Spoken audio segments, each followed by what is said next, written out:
A good evening and welcome out to Ragsdale Field on the campus of Columbus State University. It's another weekend, which means it is another Cougar Baseball Conference Series. We welcome those of you joining us here on Cougar Sports TV. I'm Corey Aldis. A big-time matchup here as the Cougars are taking battle against the Bearcats of Lander, who have come to town. Two of the teams that are in the top two as far as the Peach Belt Conference standings go, as Lander is 4-1, tied with Georgia College, and the Cougars at 5-1, sitting alone atop the Peach Belt Conference standings. Should be a fun weekend. We're excited to be here on Cougar Sports TV. We'll be here for all three games, Friday, Saturday, and Sunday, as the first pitch goes in, and we're underway here at Ragsdale Field. Columbus State 11-3 overall. We mentioned 5-1 inside the Peach Belt Conference. Bearcats of Lander 10-4 as that one is hit into shallow right field. Carried a little bit there, and Drew Webb is there for the first out. Well, we're going to see a lot of that happening out in center to right field as the wind is blowing out there. It's got some good pace to it down on the field right now, and it was carrying during BP. I mean, it was absolutely carrying a ton from center to right. Not what you want to hear if you're a fan of pitching, but music to our ears for those of us that like to see the ball flying a little bit. That one hit through the hole on the left side. A base knock there for the Bearcats of Lander as Evan Harold is the one who picks up the hit. Two batters in, first hit of the game here for Lander. And for those left-handed hitters throughout the day, they could have an opportunity for a big day, which is great news for the Cougars. A number of left-handed hitters inside the 9 as far as the lineup goes. Pitched in now, the one up at the plate. One of the better hitters on this squad, the senior from Mariette, Florida, sitting 3-0-2 this season as he swings and misses on that first pitch. Usual Friday starter out there for CSU. It's Jalen Lata, the hometown product. A senior from right here in Columbus, Georgia. He's got a runner on first. Here's the 0-1. Misses outside, ball 2. Excuse me, ball 1, as 1-1 is the count. Well, we've had a fun time here at Ragsdale Field over the past couple of weeks. Third weekend in a row. We've had 3 weekends in a row, now make it 4 weekends in a row that the Cougars have been here inside Burger King Stadium. They took a series against Florida Southern. A couple of great teams. In fact, 2 teams between the Cougars and the Moccasins that met in the World Series just 2 years ago. Then the Cougars took another series against a conference foe, UNC Pembroke. And then last weekend, it was a sweep against the Saints of Flagler College, and a lot of it was done with double plays. Here's a chance for CSU, and they pick up another double play. They lead the nation in double plays turns, so why not get one started here on our Friday evening? Let's head to the bottom of the first. Cougar bats up after this. These are your teams, your players, your community of fans. This is where they play, where they practice, where you cheer. At every meet, every event, every game. Your community is passionate, dedicated, supportive. You know the tension of a close game and the thrill of the win. So while you're cheering, keep an eye out for anything out of the ordinary. If you see something suspicious, say something to local authorities. Being a champion takes more than skill, more than endless drills, more than using your head. Being a champion takes the heart to give it your all, the agility to thrive from any angle, and the relentless drive to be the best. Welcome to Division II, where the pursuit is yours to create, and the question isn't, can you do it? It's will you? We can stop to make sure someone is okay. Get in the way and disrupt the situation. Notify an authority. Or walk them home safely. We can change the language around rape. We can make campuses safer for our teammates, our friends, and our classmates. We cannot be bystanders. Taking action isn't always easy, but it's on us to intervene. Because we can. Learn more and take the pledge at itsonus.org.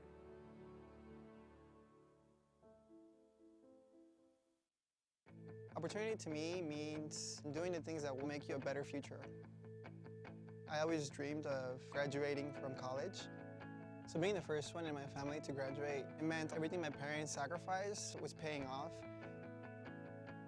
Having an athletic scholarship for the University of Mount Olive was key for my success. I had the opportunity to not only get an education, but be able to develop as an individual.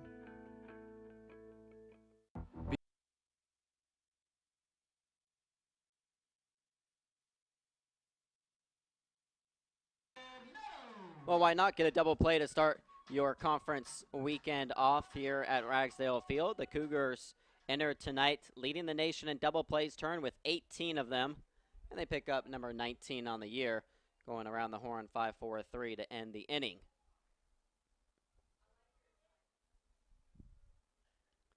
DR at the plate to lead things off here for the Cougar lineup as he hits that one towards the Bearcat dugout as it goes out of play.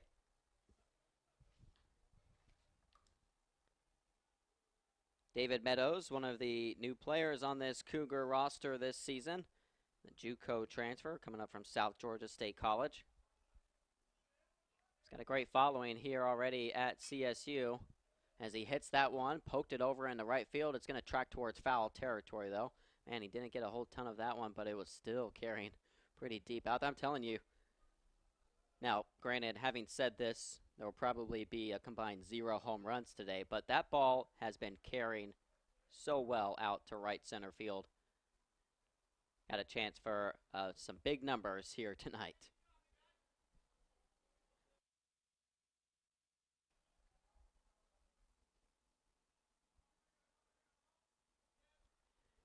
Here comes the 0-2 pitch.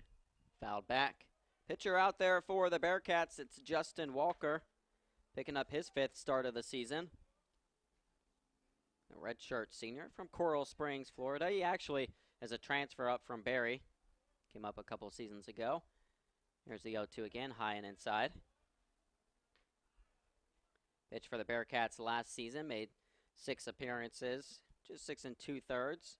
This year, though, he's been slotted into the Friday starting position as Meadows hits that one towards the center field. Josh Gregory out there for out number 1.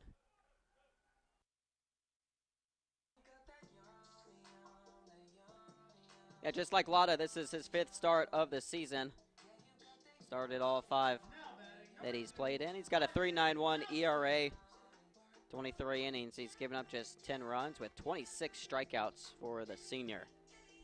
A productive senior season so far for Walker. He's going to have his hands full, though, with this Cougar lineup. Great hitting lineup, especially here at Ragsdale, a team that's hitting just shy of 300 on the year. But a little bit of a different team from what we've seen in Cougar offenses in the past. For those that are accustomed to Cougar baseball, you're used to seeing a lot of home runs, a lot of strikeouts and a lot of home runs. They hit for power. This team, meanwhile, just racks up the singles. They'll hit those singles to death and manufacture their way around the base paths. There's a grounder up the middle. Wager is there for the Bearcats, out number 2.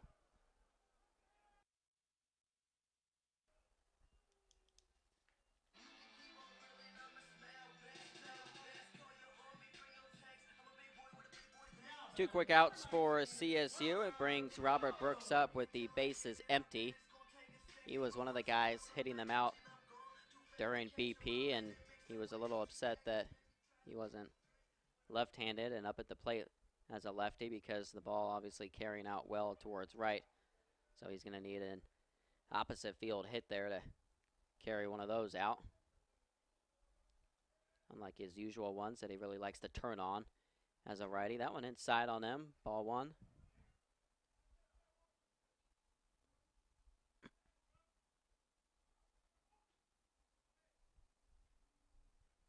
Here comes the 1-1 pitch off speed, and it's sent into center field for a 2-out single. That's a specialty of Robert Brooks, hitting these 2-out singles. Exactly what he did in the Cougars' last game against Montevallo. That was a great midweek win for CSU as they took down the Falcons 9-1 this past Wednesday, just a couple of days ago.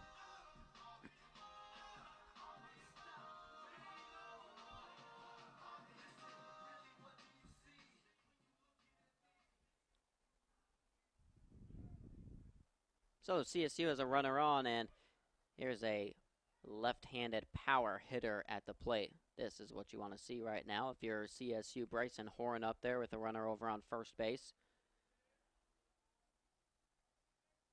Here comes the 0-1 pitch, that one outside. Horn was giving them a ride in BP. Granted, he hasn't had a home run in 5 games. And really, he's only had a home run in 1 game when he hit 2. That was against UNC Pembroke a couple weekends ago. Back on February 15th, he had that 2 home run game, turned on a couple of them and sent him for a ride. One of them that bounced towards the softball field just over the netting.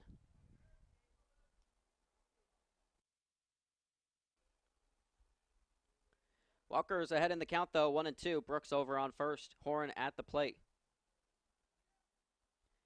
Comes the pitch. That one outside. Good eye there. 2-2.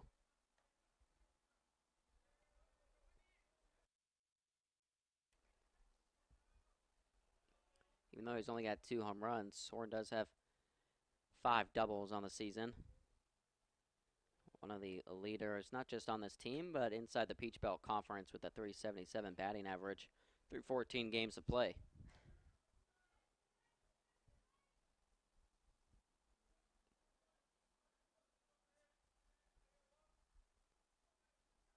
He's worked himself into a full count here. 2 outs. Brooks will take off from first base, and it's going to be ball 4 high and outside as Horn will take first base.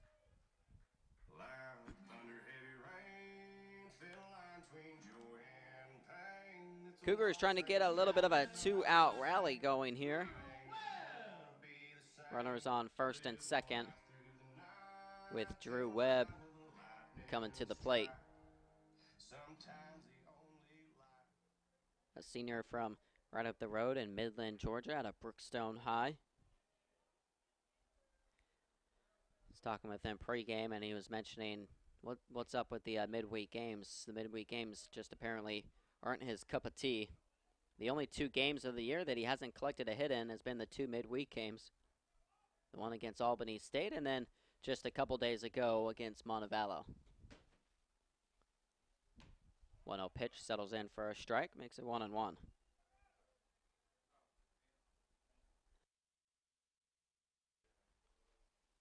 Other than those 2 games, he's got a hit in every other game. So he's picked up a hit in 12 of the 14 games that he's played in his senior season. Swings and misses through that one, 1-2.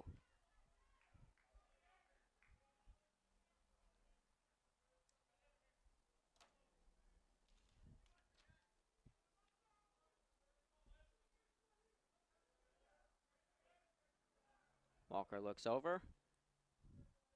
Here comes the 1-2 pitch. That one just misses. He was walking off the mound hoping he was going to get that call. A little bit outside there. Slight miss on the location. He'll have to walk on back and redo it.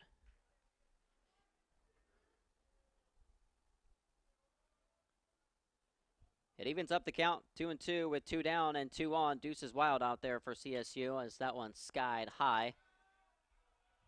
Looks like it's going to get out of play, luckily for Webb, as it goes towards the backstop. Get to redo it.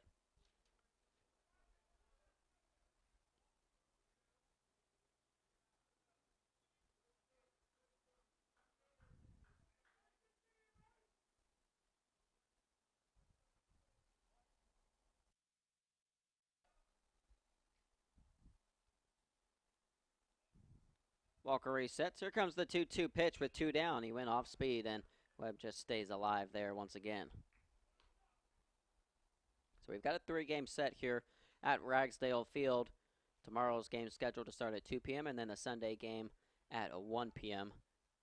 CSU looking to make it 3 for 3 in conference series to open up their conference play. Already took the series from Pembroke and Flagler.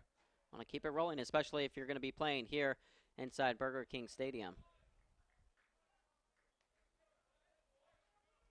The Cougars are going to have a whole lot of road games upcoming. 3-game set against Augusta and then USC Aiken in the next 2 weekends.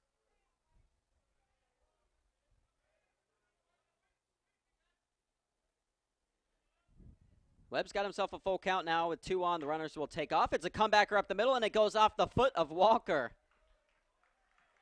Maybe a little bit unlucky for CSU because that might have driven in a run had it skirted into center field.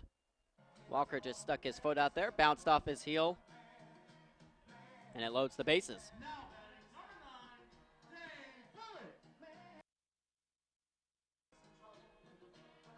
Well, what better way to bring Dane Bullock to the plate than to have the bases loaded with him up there.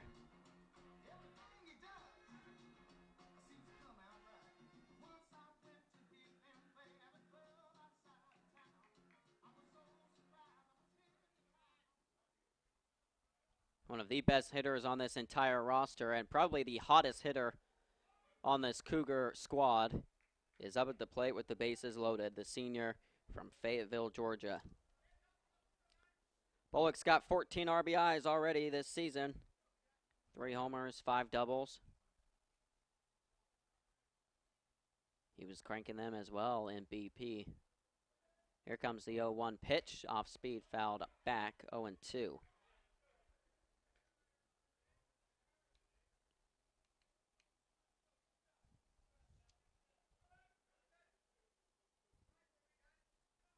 So Bullock will reset. He's got a chance to drive in some runs. He's got 9 RBIs in his last 2 weekends. Weekends that consisted against UNC Pembroke and Flagler, but he swings and misses on that outside and away pitch. So CSU with 2 outs and the bases empty. They load the bases up with those 2 outs, but Dane Bullock strikes out to strand the bases loaded. We're through 1. Zeros up there on the scoreboard. Being a champion takes more than talent, more than the perfect pass, more than using your head. Being a champion takes the spirit to always push harder, the ability to overcome any hurdle, and the fire to be the best. Welcome to Division II, where the pursuit is yours to create. And the question isn't, can you do it? It's, will you? NCAA Teamworks is how the NCAA, member schools, student athletes, and corporate champions and partners actively engage in outreach efforts where national championships are played. Through initiatives such as NCAA Community 101 service learning projects, disaster relief efforts, youth clinics, backpack and school supply donations, and support of Special Olympics and the Make-A-Wish Foundation, the NCAA and its partners work together to leave a lasting legacy in the community. For more information on NCAA Teamworks, go to ncaa.com/teamworks.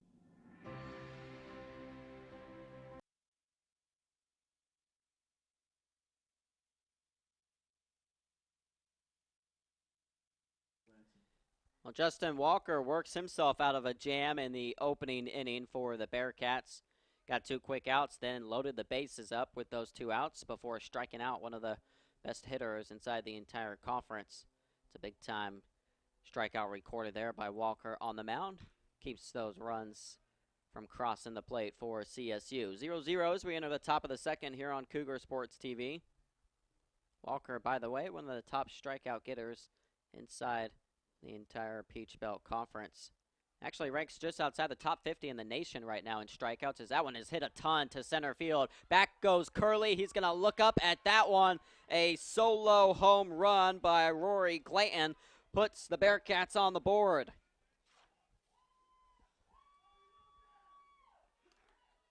That's Glanton's 4th home run this season, which now puts him in sole possession of first place on the roster.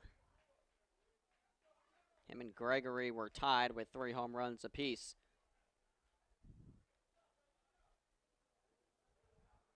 The senior from Carrollton, Georgia, you know, he's got a ton of power. He hit 13 home runs last year for Lander. Gave that one a ride. And as I mentioned, that ball carrying out to center, right center, and that one hit to dead center.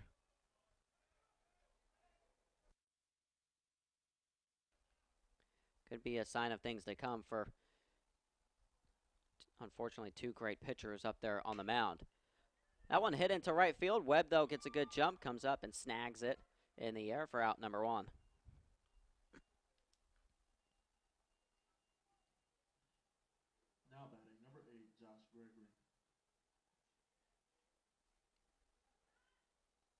the center fielder, Josh Gregory, up there at the plate. One of the leaders on this roster as far as batting average goes. He's hitting .325. Big difference from last year's stats as he rolls one over to McDade, though, on the first pitch for out number 2.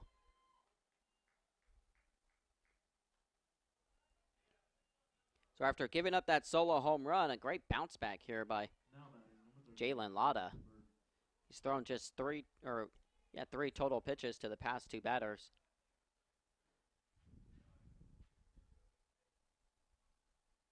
Got Yeager to fly out to right and Gregory to ground out to second after giving up that solo home run to Glanton.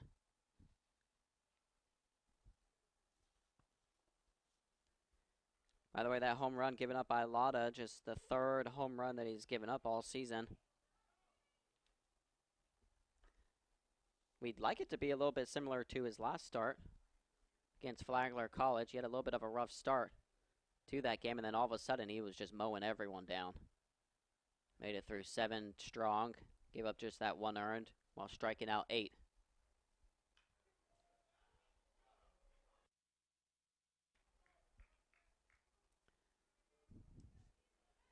Jordan Jubbert is up there at the plate right now. The designated hitter for the Bearcats.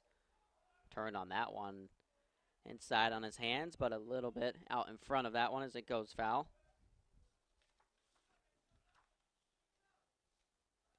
Jubbert struggling at the plate this year, hitting just .188.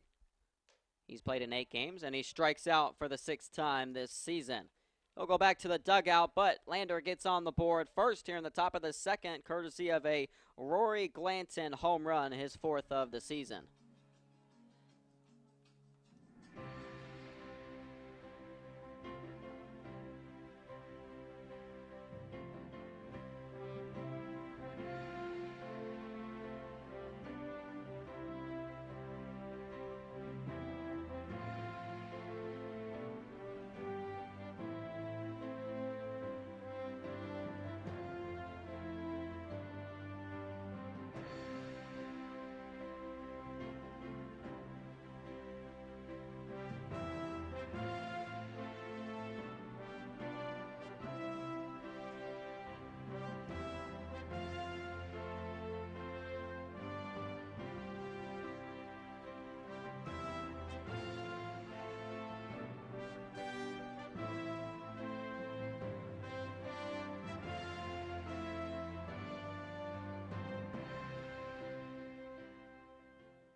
After the Cougars stranded the bases loaded, Lander responds by getting the first run of the game on the board as Glanton sent one to dead center.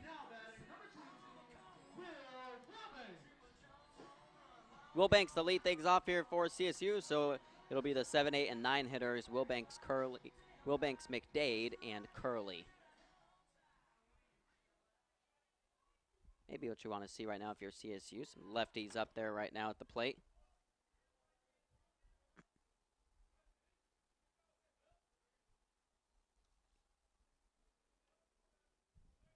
0-1 the count here to Wilbanks. The sophomore rolls one over to first base. It's going to stay fair, which will be the first out of the 2nd inning.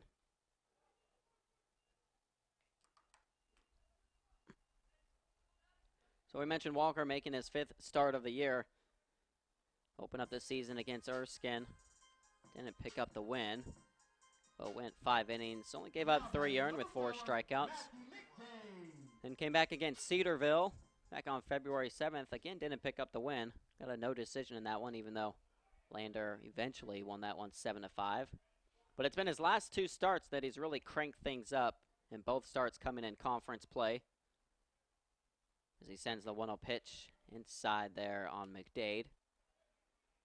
He went 6 strong, only gave up 3 earned with 8 Ks against Claflin, and then what a performance he put together last weekend against Augusta.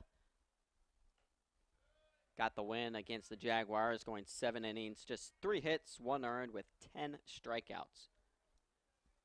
An absolutely dazzling performance by Walker on the mound. Trying to replicate that one. Albeit different scenario, different team, and on the road.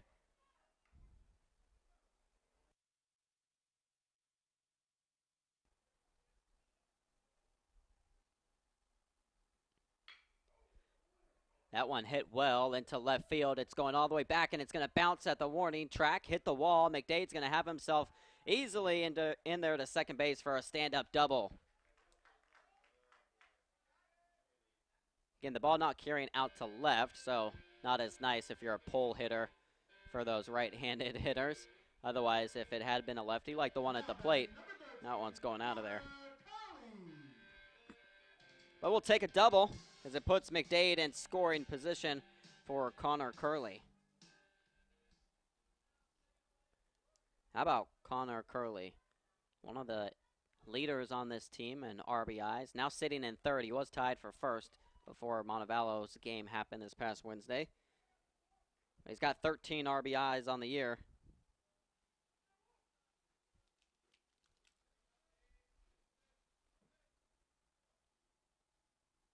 McDade stands over there at second. Curley chops that one foul. Although he leads, or one of the leaders on the team in RBIs, he's got 4 RBIs in his last 8. That's good, but also all 4 of those came in the same game. So a monster game. That was against Flagler last weekend. 0-2 the count. McDade on second.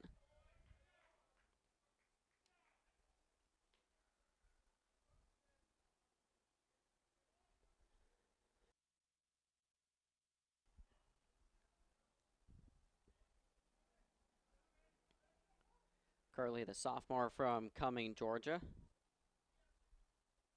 He was an all-county selection, a 3-time all-county selection. Here's the 0-2, low in the dirt. McDade's going to take off for third base. Heads up base running there by Matthew McDade. Saw the catcher Fitzgen lose it. And McDade safely over there at third. Now stands just 90 feet away from evening this one up at 1. So a primetime opportunity now for Connor Curley to pick up his 14th RBI this season. Here comes the 1-2, spoiled away.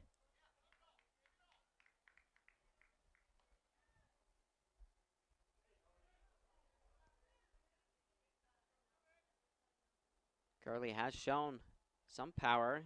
Remember, he hit that home run in the opener against St. Leo, as that pitch is low and inside. Then he picked up his first double of the season just the other night. Those his lone 2 extra base knocks. So besides those 2, he's got 17 total hits, so 15 singles, and then the double and home run this year.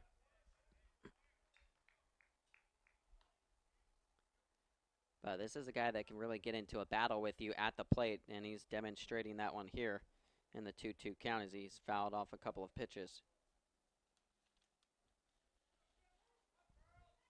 Here comes the 2-2. Oh, what a pitch right there. Breaking ball sent in by Walker, and it fooled Curley. Had him just staring at that one.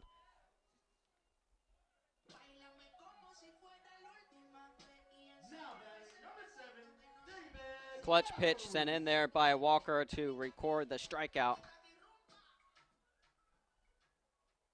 And now with 2 outs, he's trying to keep the Bearcats in the lead with DR back up at the plate. So the top of the lineup is here, and they're going to have a chance to score the opening run for the Cougars, and they will off a wild pitch.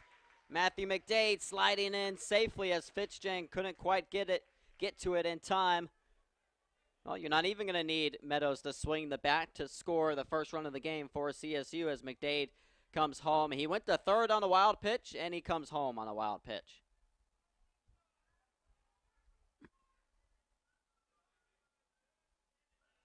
We saw a lot of wild pitches in Wednesday night's game against Montevallo. In fact, at one point, there were 3 straight wild pitches that had occurred, moving runners all across the base paths. Counts 1-0 here to Meadows. Bases now empty. But good news for the Cougars, tied up at 1 apiece.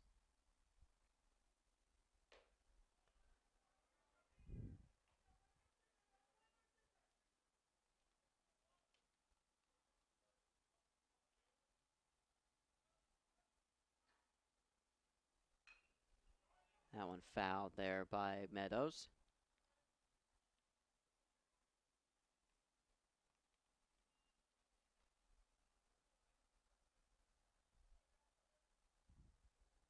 Lander 6-2 at their home field, 4-2 though away. Got a solid road record. Took a series at Erskine earlier this year as Meadows fouls that one back.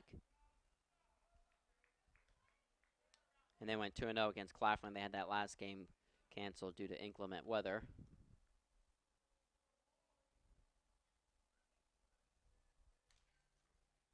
Here comes the pitch, and it's sent towards the shortstop, Wager. Long throw over to first base. It's dug out there by Schreckengost, and that'll be the third out. But CSU comes around to score thanks to Matthew McDade making his way around the base paths after a couple of wild pitches. It's 1-1 here after 2. My path to a college degree would have been completely different had I not run Division II cross country for the University of Mount Olive. Having an athletic and academic scholarship was key for my success. Our coaches were really helpful with balancing out my academics and athletics. I decided to attend graduate school because I wanted to become an athletic director. Receiving the postgraduate scholarship through the NCAA provided me with the flexibility to choose the school that I wanted. So now I know that I can accomplish any goal that I set for myself. On and off the court, we're focused on creating lifelong opportunity, and that starts with education. More college athletes are earning degrees than ever before, but we've still got work to do. That's why we're raising the bar for incoming freshmen, so they're prepared when they get to campus. And why teams can't play in championships unless they make the grade. Education matters, and putting academics first creates a pathway to a lifetime of opportunity. While they're focused on success, we're focused on them. Because protecting college athletes doesn't only happen on the field. After the buzzer, it's about healthier student athletes. So we're reforming to meet their needs, investing in groundbreaking research, and changing the conversation around mental health. We're working hard to protect college athletes because prioritizing their well-being creates a pathway to a lifetime of opportunity. Back here on Cougar Sports TV as we enter the top of the third inning. Schreckengost now the new batter up there for the Bearcats. Jalen Lata, a nice bounce back after he gave up that solo home run. Came back with a fly out, ground out, and strikeout in the top of the second.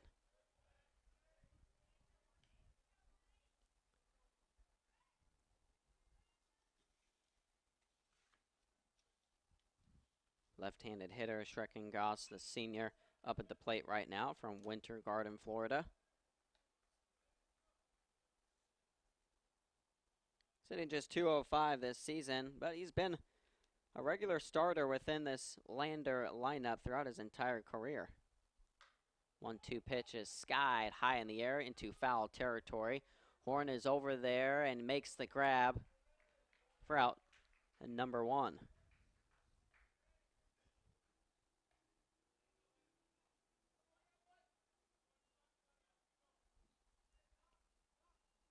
Now batting, number 27, Justin Wager. So with one down, the 9-hole hitter Justin Wager at the plate, and then the top of the lineup, and Burgess will be coming back around for Lander. Lata sends the first pitch in, high, ball 1.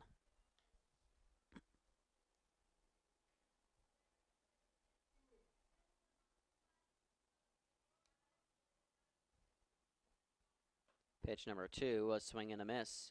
Lata not someone that wastes any time at all up there on the mound. He's a real quick worker for the Cougars. That's what we love about Jalen Lata. Just works real fast. Doesn't take his time at all. Rubs the dirt, sets his feet, and then boom, another pitch is already coming in.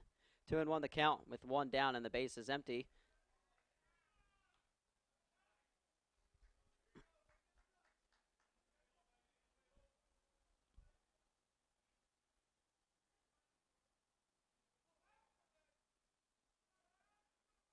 Well, here comes the 3-1 pitch. That hit well into left field. It's going to drop in there as Dane Bullock gives chase. We'll see if they can hold him to a single. He's taken off for second base. Bullock's throw comes into second. Oh, McDade couldn't get that one into his glove to turn and make the tag. Otherwise, that was going to be out number 2, as Wager would have been gunned down. Now batting, number 6, Matthew Burgess. It's a decent relay sent in there by Dane Bullock. Unfortunately, Cougars couldn't turn and grab the second out there. So it's going to have a runner in scoring position here for Lander with the top of the lineup now coming back around, second time tonight. Here's the first pitch to Burgess outside.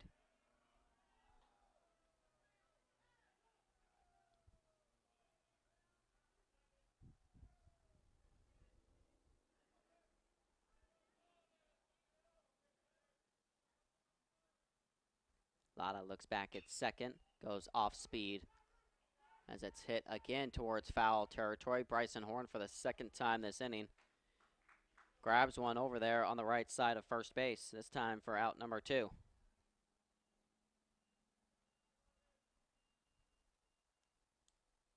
Okay, a chance here for CSU to strand that runner in scoring position. Let's keep him over there on second base. Put a 0 up there on the scoreboard with Evan Harold up at the plate. He's the one who got that single in the first inning. First hit of the game before Fitzgen grounded into the double play to end the inning. First pitch, again, Lata catches the outside corner there for strike 1.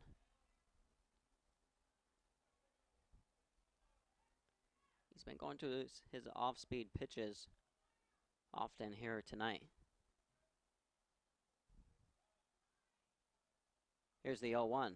Fastball misses there, 1-1.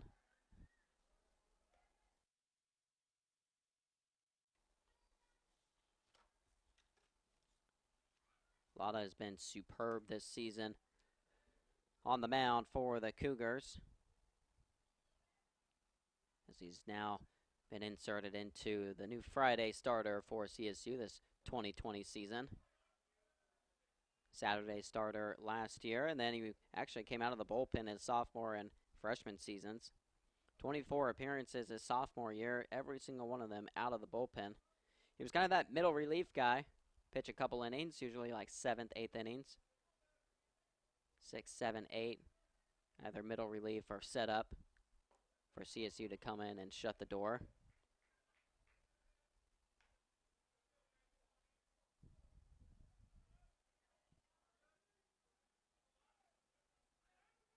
Had a great ERA a couple seasons ago out of the bullpen, a 3.43 ERA, 42 strikeouts in 39 innings of work.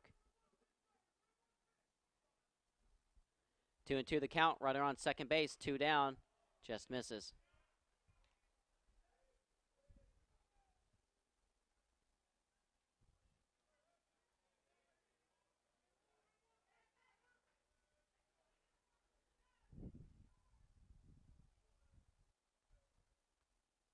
Cougar defense has to be ready here. It's a full count, and it's sprayed into right field. It's going to drop in front of Webb. Webb has a cannon out there in right. They're going to test him, and he sends it high, a little bit too late there, but they're going to get the runner trying to advance to second base. A heads-up play there by the catcher, Robert Brooks, to then send it over to second base. Lander, though, scores another run as they make it a 2-1 game. We'll head to the bottom of the third here on Cougar Sports TV. Across divisions, sports, championships, and schools for nearly 500,000 student athletes. College sports create lifelong opportunity, and that starts with education.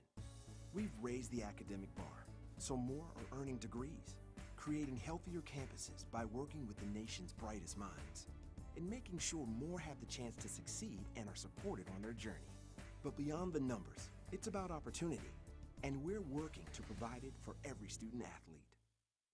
The American dream to me as an immigrant means having the opportunities that my parents didn't have.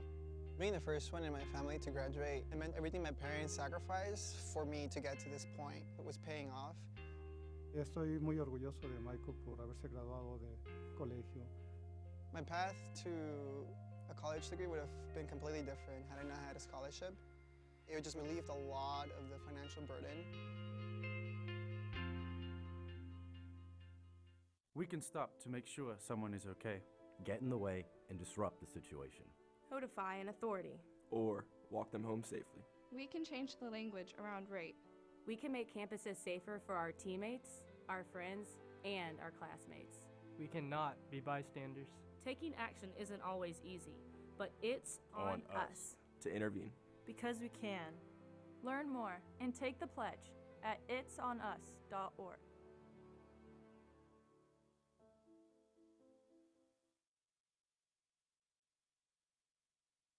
Back here on Cougar Sports TV, bottom of the third inning, Lander responds after the Cougars evened it up with a run there in the top frame of this inning. Drew Webb has already had one outfield assist earlier this season. Gunning down a runner, trying to cross home plate. Sent that one just a little bit too high. Had it been on target, even though it was high, Brooks would have had a chance to collect it and then tag the runner out, but it was just a little bit offline. But still, nonetheless, a great play by Brooks to then relay it back over to second base for out number 3. As the runner Harold was trying to head over there into scoring position. 1-2 the count here to Isaac Boughton. He's the one who leads things off here in the bottom of the third. A swinging bunt. He's going to have a chance to leg it out. He'll get there in time. It's going to be a single there for Boughton, and he's going to advance on the error. Great job there by Boughton. He was going to be safe regardless, but he's now in scoring position to open up the bottom of the third.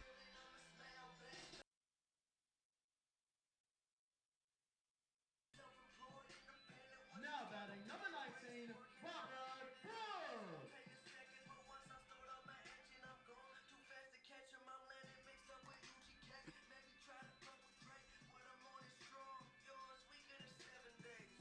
Isaac Boughton collecting the hit for CSU.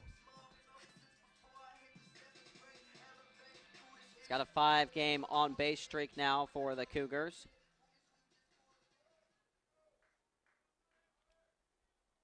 And now the heart of the lineup will have a chance to drive in potentially the tying run in this one. Here's Robert Brooks. He'll get a chance to do some damage at the plate.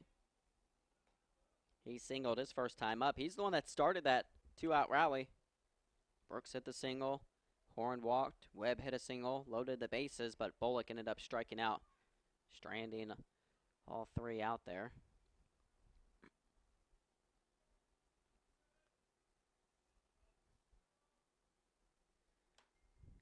Here comes the 1-0 pitch. Misses ball 2.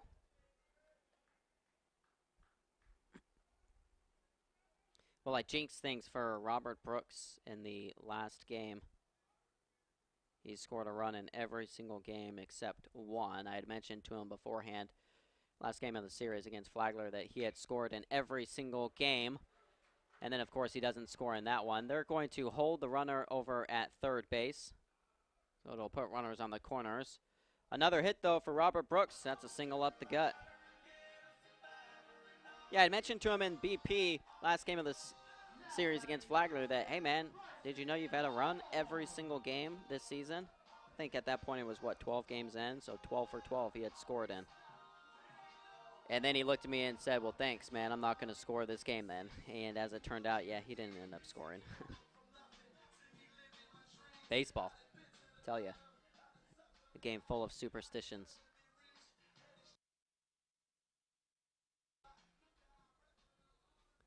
Primetime chance here, right here for the Cougars, especially with the lefty Bryson Horn up at the dish. Gave a whiff at that one, though. He's behind 0-1.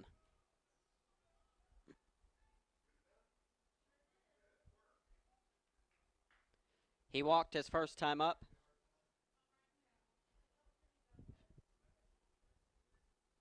He has 10 RBIs this season as he fouls that one back.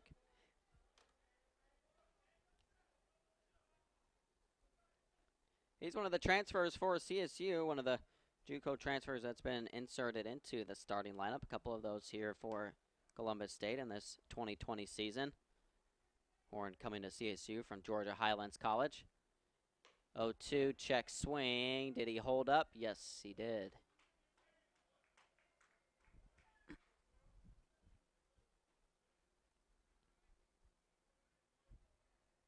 just barely there by Horn. So he'll get a chance to redo it. He's got runners on the corners. Walker's 1-2 pitch is sent high in the air. Center fielder out there is Gregory. It should be deep enough as the right fielder Harold comes over to make the grab. And yes, it's deep enough. A sac fly there evens this game up at 2 apiece. A good piece of hitting there by Bryson Horn to get enough of it to make it deep enough to allow Boughton to come home to score.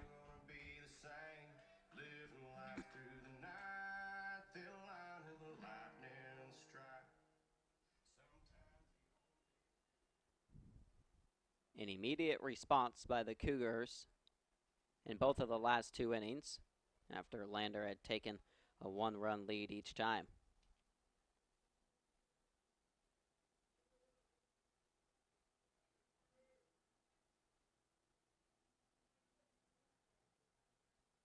So Bryson Horn will pick up his 11th RBI this season as that one is fouled back on top of us.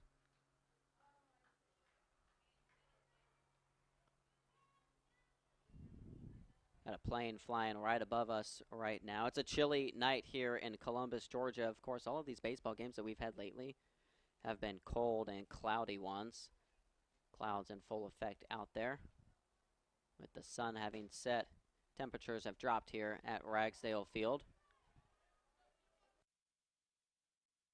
Knew something had to happen because we were blessed with some sunny and warm weekends early on, and now temperatures have totally changed for the past few weekends.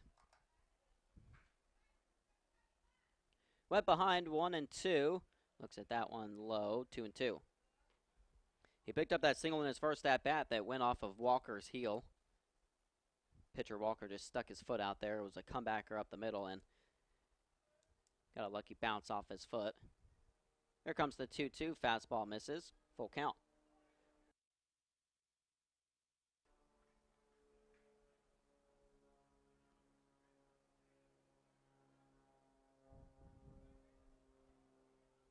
Only one out right now for CSU on that sac fly from Bryson Horn.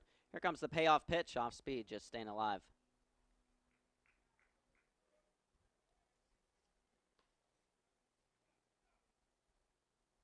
That one was in on Webb's hands as he fouled it off.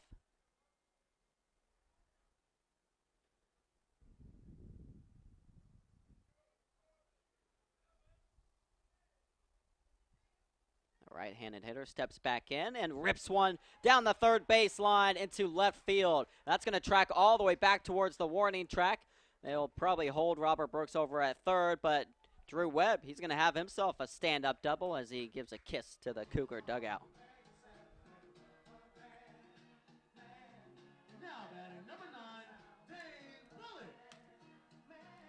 Second double this season for the senior. And it moves now 2 on in scoring position for the Cougars. As it looks like Lander's going to send one of their assistant coaches, the pitching coach, on out there to have a chat with Walker out there on the mound.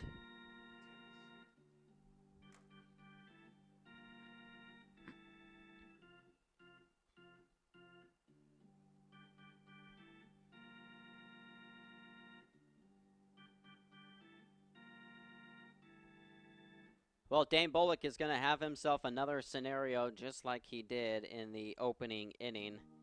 This time, though, not the bases loaded, but 2 on in scoring position. He struck out to end the bottom of the first inning when the bases were loaded. He's got runners on second and third. Only 1 out still. Maybe a chance for redemption for Bullock at the plate.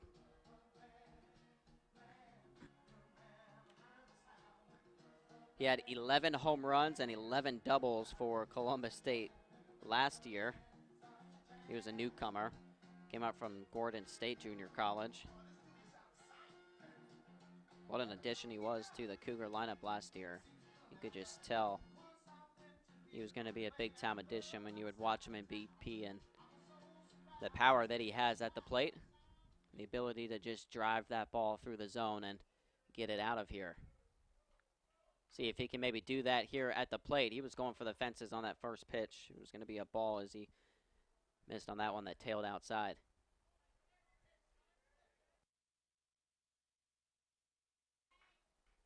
That was very similar to the pitch that Dane struck out on in the bottom of the first.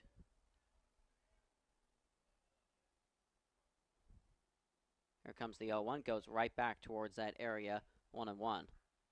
Would presume that Lander on the meeting on the mound had something to say about trying to pitch around Dane Bullock and not letting him get a hold of one. You're okay in this 2-2 game. The last thing you want to see is a 3-run bomb to open things up for CSU. You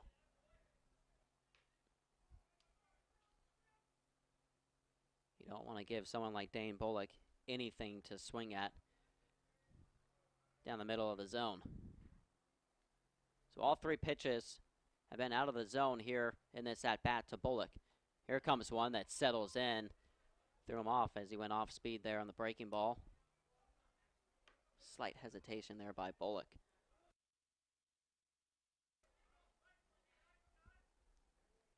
I'm not expecting, and I'm sure Dane Bullock isn't expecting, a fastball down the middle as he goes off speed again. Makes its way into the crowd. Slip through the netting.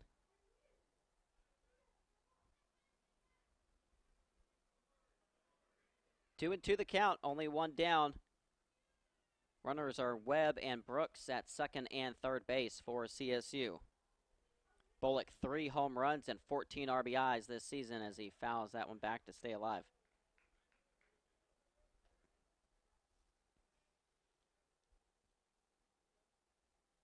He's not someone that really gets bothered by the strikeouts that he has this year. Second highest on the team with 11 strikeouts. But again, every now and then you'll gladly exchange them for extra base knocks.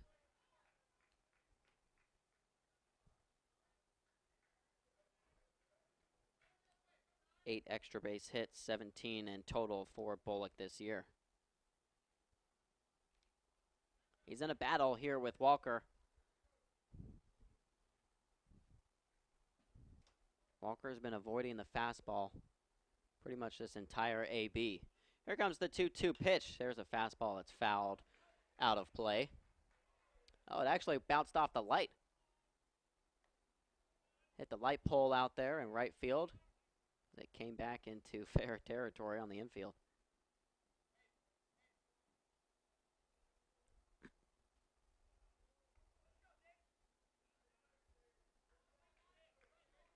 Count still 2-2. 6 total hits on the evening for the Cougars. We're only in the bottom of the third.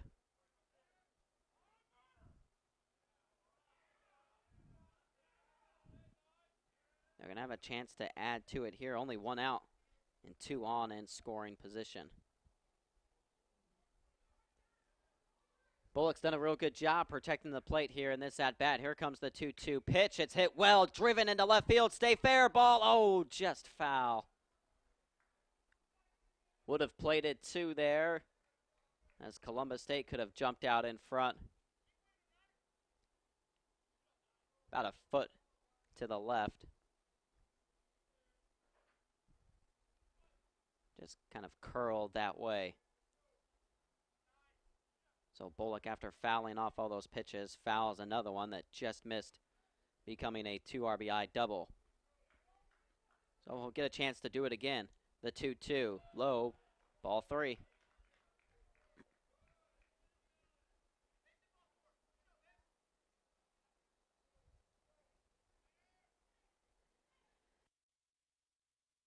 Now this is an at-bat here with Bullock at the plate and Walker on the mound. These two have been in a battle here. It's now a full count and only 1 down.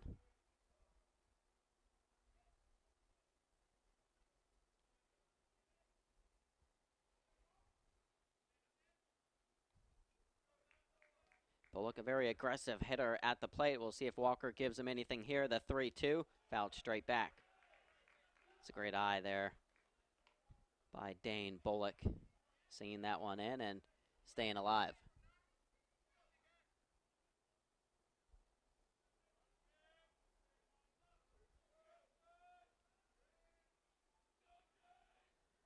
Who's going to get the better of each other in this at-bat? The payoff pitch, a swing and a miss. It's Walker again for the second time. He's struck out Dane Bullock. Runners stay over there on second and third base. 3 strikeouts for Walker on the mound, 2 of them to Dane Bullock.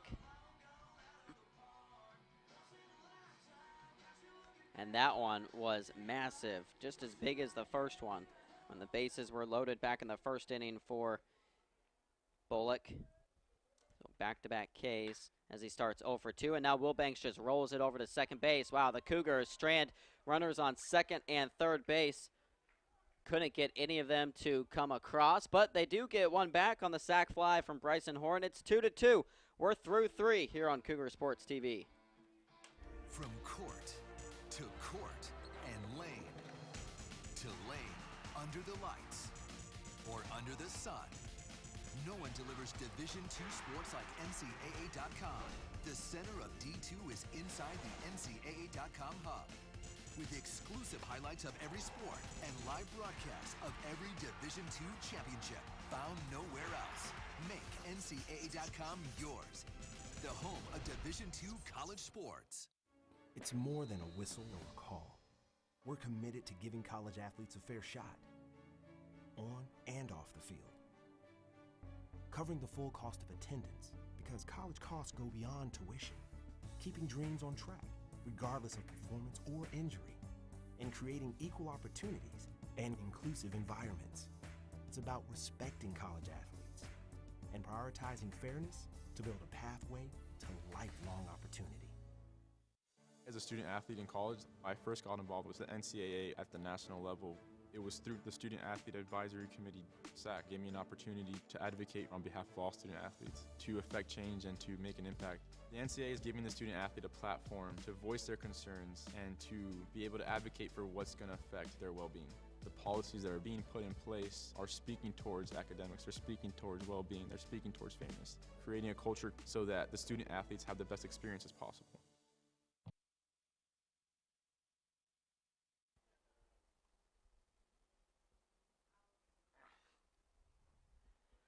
Back here on Cougar Sports TV in the top of the 4th inning now. Lata back out there on the mound. CSU has responded in the bottom of the 2nd and bottom of the 3rd innings as Lander jumped out in front each of those innings. It's now a 2-2 game here. But CSU, they've squandered a couple of opportunities now.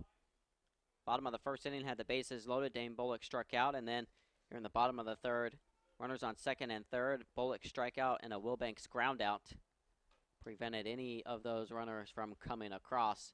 Could be a big missed opportunity there and something we look back on as this game progresses. Here comes the 1-2 pitch.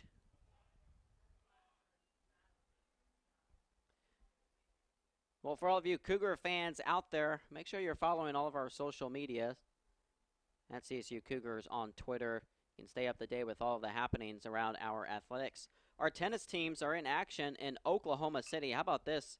As you see that one rolled over to the shortstop out and for out number 1. Our 2 tennis teams are in Oklahoma City right now in the ITA Nationals. They're in the quarterfinals, and our men's team came away with a 4-0 sweep of St. Leo, which moves them on to the semifinals that will take place tomorrow. It's a big deal with the indoor nationals happening for the first time at the Division II level. It's been happening up at the D1 level, but this is the first year that the ITA indoor national championships are happening, and they invited, obviously, the top teams in the nation to come on down to Oklahoma City and participate in it. So both our men's and women's Cougar tennis squads are in attendance. The women's team is actually in action right now, as they started at 6:30, so their doubles are happening right now. So we definitely wish all of our tennis players the best of luck over there in Oklahoma City.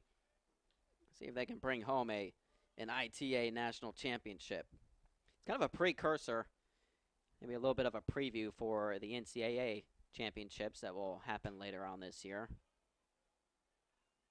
Right around that May time is when nationals happen at the NCAA level for our tennis teams. Usually both of our tennis teams are in attendance at nationals. Hopefully it can be the case once again this year. telling you, the tennis, I never realized it until I came here, but it's tough to beat the atmosphere that our Cougar teams put on over at Cooper Creek at the Walden Tennis Complex. It is a load of fun watching our tennis teams. Obviously, it doesn't hurt that they are really good and one of the best in the entire nation, but if you haven't seen a tennis match, you've got to come on down to Cooper Creek. It's an incredible atmosphere, and it's a lot of fun watching our tennis teams, both our men's and women's tennis teams. I didn't realize that you could get so into tennis. I'll stand there on the sidelines. I don't know if you even call it sidelines, whatever you want to call it, on the side with the stands, just going crazy, cheering them on. It's a lot of fun. They yell and scream. It's a little bit different from what you see, obviously, at the national level when you're watching some of these other championships, like Wimbledon or the Australian Open or wherever you may be watching it. Very proper, quiet, maybe not as much yelling. It's a little bit different down at Cooper Creek. There's a lot of yelling. One out here with Lata on the mound. Here's a payoff pitch. Check swing that's sent over to first base. It'll be an unassisted out there by Bryson Horn, 2 down.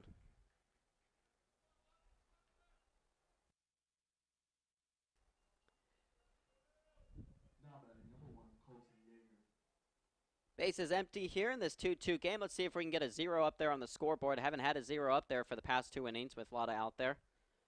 Trying to get a bounce back 1-2-3 inning here for the senior on the mound. You know, I had mentioned that the Cougars lead the nation in double plays turned back in the first inning when they turned that 5-4-3 double play. CSU actually leads the nation in one other statistical category. If you want to hit us up on Twitter or reach out to us, I'll give you a shout out if you have any guess as to what the other statistical category is that CSU leads the entire nation in. There's a pop-up. Matthew McDade tracks on back into the grass and makes the third and final out. So the Cougar Bats will have a chance to come up here in the bottom of the 4th inning and take the lead. It's a 2-2 game here on Cougar Sports TV. Label me. You know you want to. Don't be shy. You do it behind my back. So say it to my face. You don't know me. You know what I am? I'm a pitcher. I'm a striker. I'm a point guard. I'm a linebacker. I'm a setter. Shortstop. High jumper. Wrestler. Defender. Goalie. Student. Student athletes. That's who we are.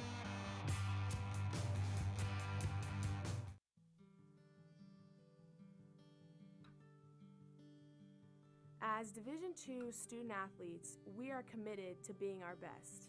Division II National SAC is proud to partner with the Sports Science Institute to play a role in the cardiac safety and health of student athletes.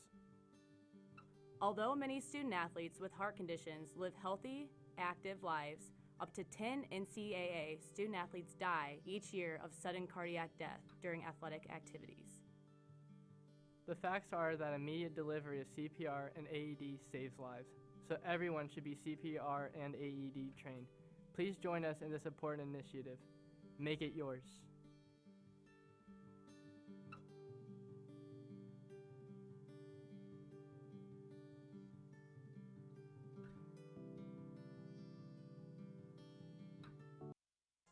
Welcome back here on Cougar Sports TV. We've entered the bottom of the 4th inning. It's a 2-2 game. Columbus State looking to score in their 3rd consecutive inning. Got a chance to take the lead here for the first time tonight. 0-1 pitch, catches the outside corner, 0-2. Walker has pitched himself a solid start to his Friday evening, even though 2 runs have come across. There was an error up there on the board for the Bearcats, and he's picked up couple of big strikeouts. 2 of them to Dane Bullock. Here's the 1-2 pitch. McDade rips it foul. Inside on his hands there as he turned on that one.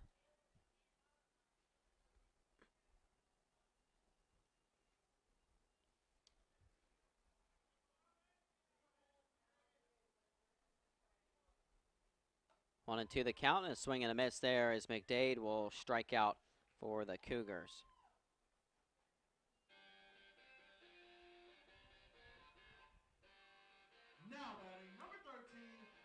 Well, I teased what the Cougars also lead the nation in. For those that are listening, I'll let that simmer for a little bit as this game progresses and give you the answer a little bit later if I don't hear any of the correct responses. But they lead the nation in double plays turn, and they also lead the nation in one other statistical category. Curley, the one at the plate here for CSU. 1-0 pitch, 1-1. Curley struck out looking his first time up on a nasty pitch sent in by Walker. He showed bunt there, missed outside.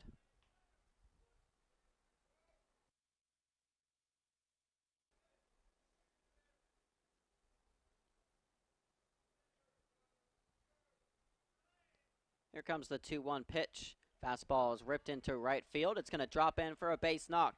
That's a specialty for Connor Curley. A little pull single there by the sophomore. His 18th hit this season.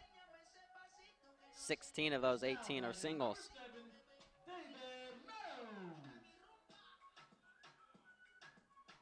He just finds ways onto the base paths. Hitting .370 this season. It's like you're having back-to-back leadoff hitters when you've got the 9-hole and then your leadoff guy in DR Meadows up at the plate.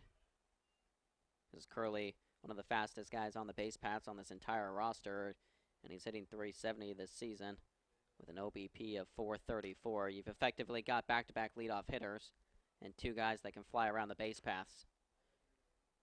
Makes things a lot more difficult for the opponents of CSU as Meadows sprays one into right field off the end of his bat, and look at Curley flying all the way around the base paths. He's going to head over to third base, and Meadows' heads-up play is going to get into second base. That's just what I was mentioning. You've got two guys that can fly around the base paths, and just like that, back-to-back singles now turn into Meadows and Curley, both in scoring position.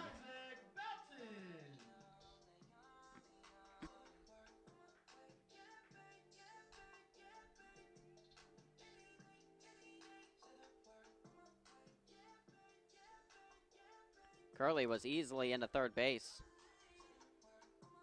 and then allowed Meadows to move up as he waited to make sure that ball was going over to third base from the outfield. So here we go, another opportunity with runners on second and third with only one out. CSU couldn't get any runs when they had this same scenario just one inning ago after Bullock struck out and Wilbanks grounded out. Let's switch things up here. Boughton will be the one at the plate, and if it gets there, Brooks will have a chance as well. Here comes the 1-0 in the dirt. It's a good job by Fitchgen to keep that one in play.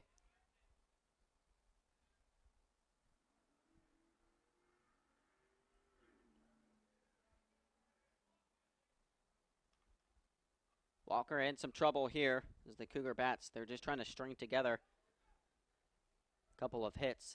This is exactly what they do to break down their opponents from what we've seen by CSU. Boughton over to third base. That's a heads-up play there and a smart one.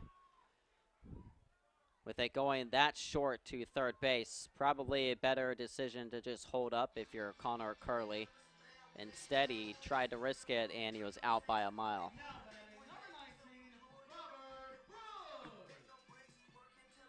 So Boughton will reach on the fielder's choice. But a great job by Burgess to make the throw over to Fitchgen at home. They saw Curley take off. And yeah, he wasn't even close on that play. Again, those are judgment calls, and sometimes they can be tough, especially when you're a runner with a lot of speed. You automatically kind of assume, yeah, I'm going to make it home, no doubt about it. But it just went so short over there to third base, and plus Burgess was playing inside right there on the edge of the grass, scooting all the way in. It just ended up being a real easy play to make. And a smart one to head that way instead of just going over to first base. It's a great job by Burgess to get the lead runner out. You love to see third basemen make plays like that. High IQ plays. Here comes the 0-1 pitch. Just misses.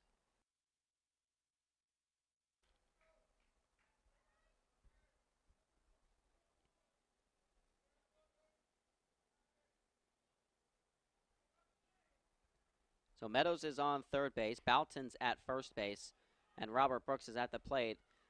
And he's a catcher, so you know when he disagrees with a call, it's probably one that shouldn't have gone against him. He's not happy at all about that call. Looked like it had missed the zone there, but instead it's strike two. The 1-2 pitch. That time misses high, 2-2. Brooks already has a 2-for-2 night. He's got 2 singles in his first 2 at-bats. That gives him his 6th multi-hit game this year. But he's trying to drive in the lead run here for the Cougars as that one misses low for ball 3.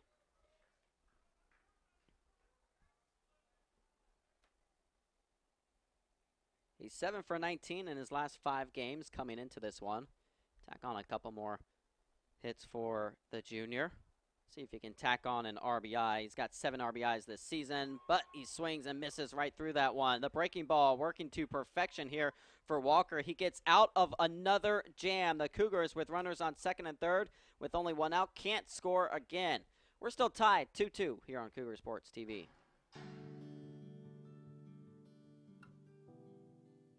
Choosing the right college can be a challenge. Does it offer degrees suited to your career goals? Are emerging fields of study more your interest, like cybersecurity, gaming, or environmental science? What about extracurricular activities, such as campus life, study abroad, or honors? Are scholarships and financial assistance available? Columbus State University has always been one of the most affordable colleges in Georgia. Now it's also one of the fastest growing. When you ask the right questions, you'll find out why CSU should be.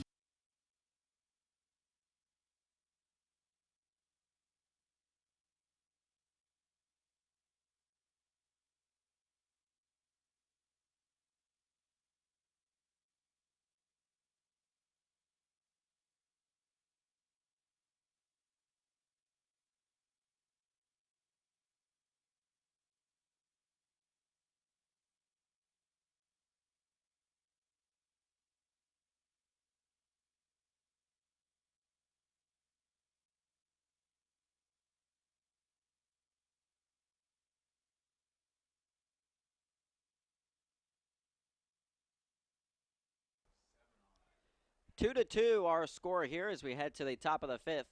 Here inside Burger King Stadium on Cougar Sports TV. Appreciate those who have joined us here on this Friday evening. I'm Corey Aldis.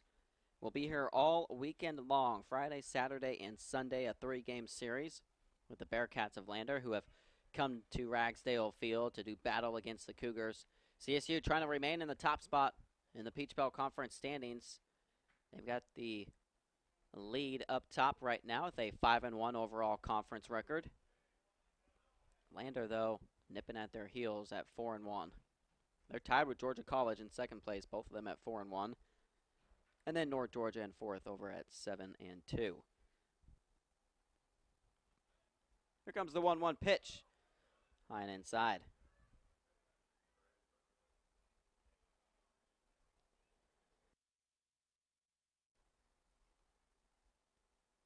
Lata sends the 2-1 in that misses outside the zone. He's now behind 3-1. Well, the Cougars, new to this week, have found themselves inside the national rankings. 23rd ranked team now in the nation with their 11-3 overall record. Their 3 losses, 1 to Florida Southern, the opening game of that series. They lost the series finale against UNC Pembroke. And then just that crazy, weird midweek game that everyone on the team wants to forget down in Albany against Albany State, 5-0 shutout against the Golden Rams. Now batting, number 38, Jordan Jabert.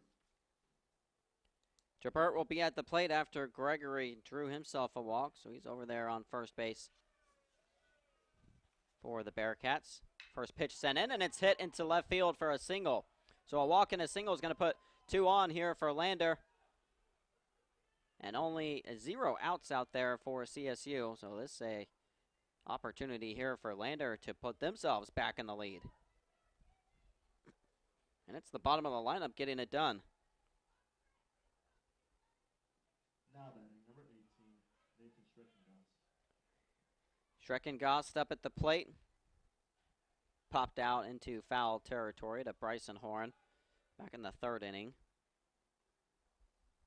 Wager, the one on deck, and he's the one who hit that double before he ended up coming around to score. We need one of those Cougar double plays to be turned right here.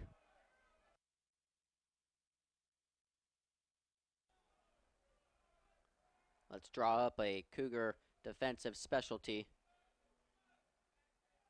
Get a couple outs up there on the board.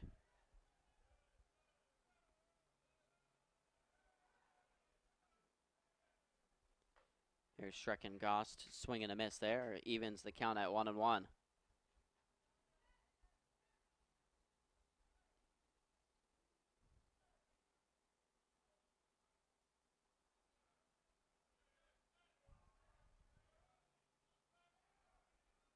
Lata looks back. Sends the 1-1 pitch in. Just misses 2-1.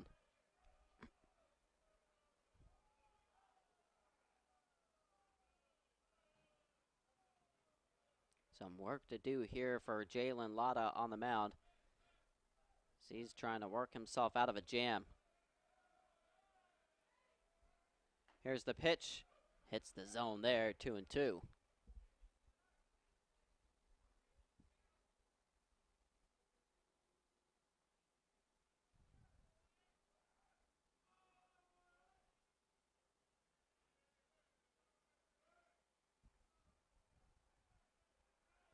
Here comes the 2-2. That's rolled over to Meadows. Can they turn 2? Nope. They'll just have to go the short route over to first base, and it's bobbled there by Horn. And now they've caught a runner in between third and home plate, and Brooks is going to tag him out.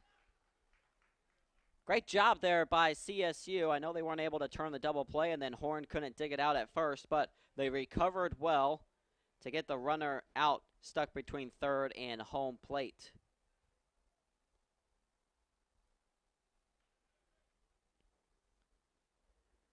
Not the best throw sent by Meadows over there to first base, but at the end of the day, all in all, some good recovery by CSU to make sure a run didn't come across.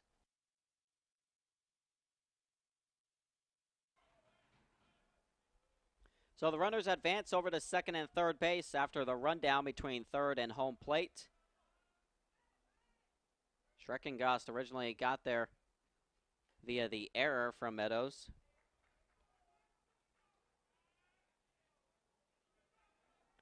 But it was Gregory who ended up being the out at home plate. Thanks to the heads-up play there by Bryson Horn. That's a good job by your first baseman. And the Cougar defense recovering after the error from Meadows.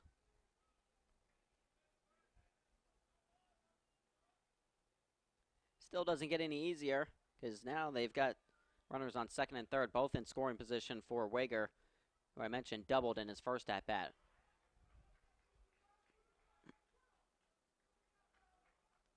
Well, the Cougars were in this scenario previous 2 innings and didn't get any runs across, so why not?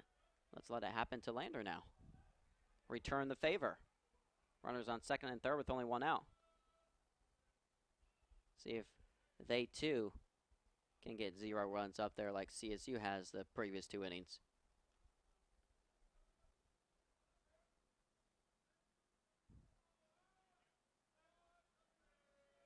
Here comes the 1-2 pitch.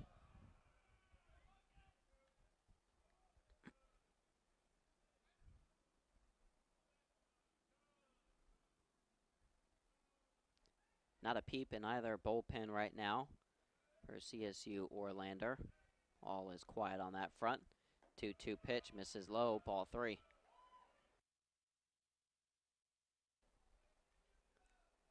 Lata has gone at least 5 innings.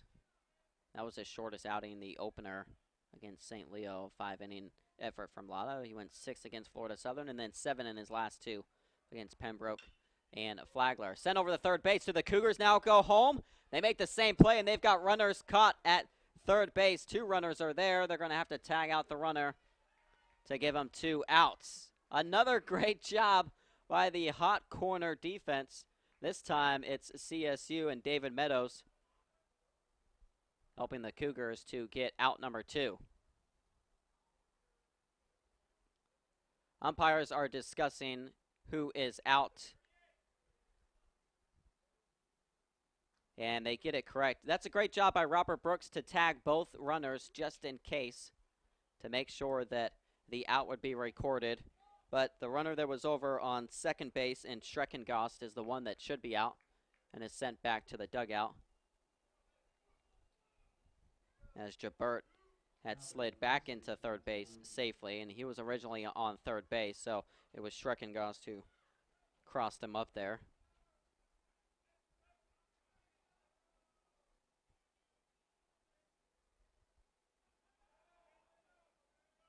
So Jabert, the one out. He's over there right now for Lander. Back out, I should say, over at third base.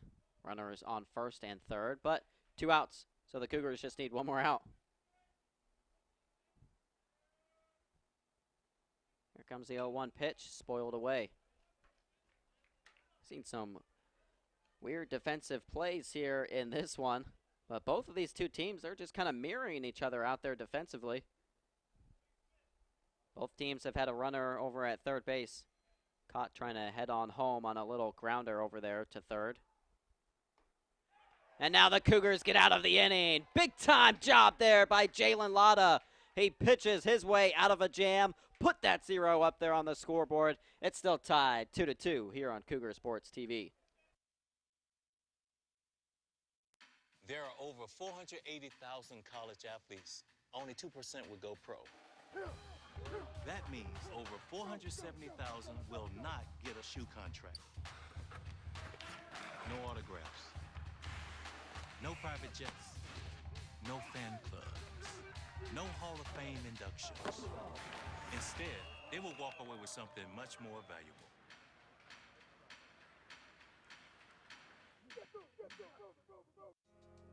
I knew that there was an opportunity to have my college paid for if I was good enough to play baseball at that level. That was going to make a big difference in my family. D2 baseball gave me an opportunity to play at a high level and to get an education that's going to be valuable for me throughout the rest of my life. I chose to take my experience of being a student athlete and pursue that within my career and to get a master's degree. If I wouldn't have had a baseball scholarship, there'd be no chance that I'm doing what I'm doing today. Don't you worry, my child. Everything's gonna be just fine. Little darling, you keep on walking, 'cause I ain't never gonna leave your side. As kids fall in love with sports, our universities are working every day to keep college sports safe, so you can watch them play with a little less worry. Back here on Cougar Sports TV as Bryson Horn will lead things off for CSU. They got exactly what we were looking for, a 0 up there on the scoreboard. Got out of the jam, keeping this game at a 2-2 game, entering the bottom of the 5th inning. Just what the doctor ordered, as it happened to Columbus State the previous 2 innings and happens now to Lander in the 5th. Horn right back at the pitcher, who stumbles a little bit and eventually makes the throw over to first base. Well, hopefully everything okay there with Walker, who took a little bit of a tumble, as the pitching coach will head on out and make sure everything is good with Walker up there.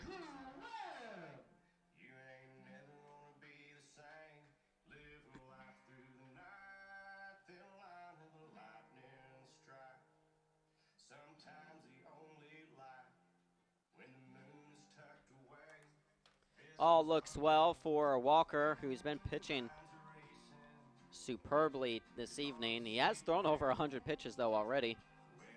Here in the bottom of the 5th inning. Scattered 8 hits, has given up 2 runs, but 5 strikeouts, and his strikeouts have just come at the best times possible for Lander, helping them to preserve what is currently a 2-2 tie game.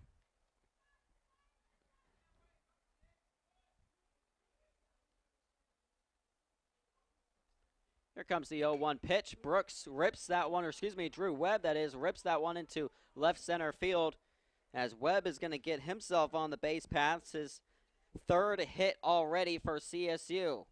He wanted the multi-hit game. He surely got it this evening.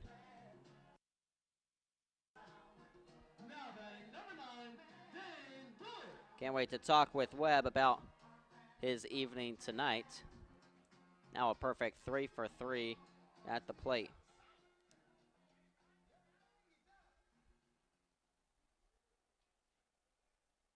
Two singles and a double for the senior. Kept telling him it's going to come. It's going to eventually come. He's been barreling some balls up real well. He's just had some unlucky outs recorded.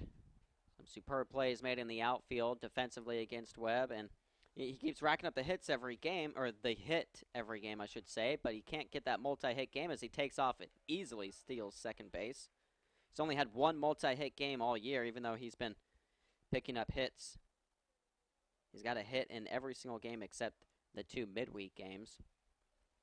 But so here he is. He's got his second multi-hit game of the year, and it's a big one. 3 hits already, and now tack on a stolen base, his third one of the year. Another Cougar runner in scoring position for Dane Bullock. It's the third time the charm here for Dane Bullock. 2 strikeouts, one with the bases loaded, and one with runners on second and third. Now he's just got a runner over there on second.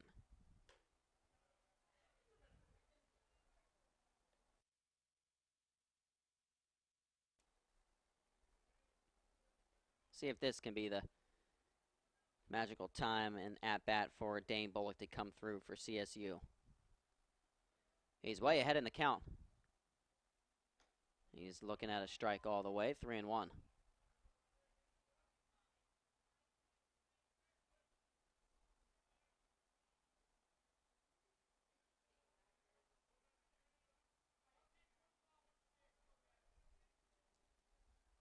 What's Walker got here for Lander? The 3-1 pitch driven well into left field. The left fielder, Glanton, going back. He's at the warning track, and it's going to die out there in left field.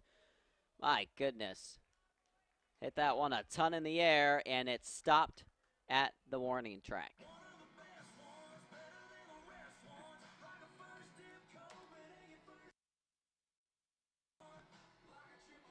Cougar dugout can't believe it. They thought that one was going to find a way out.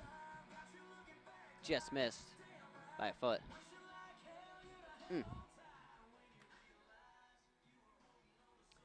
Well, it did move the runner up to third base at least. Drew Webb over there on third. So once again, a runner for CSU just 90 feet away from potentially giving them their first lead of the night. Meeting out there with Walker on the mound. Their bullpen's starting to warm up now. So some action happening down there for Lander over there in right field. But they'll keep Walker out there and see if he can get the third and final out of this inning. Will Wilbanks will be the one at the plate here for CSU.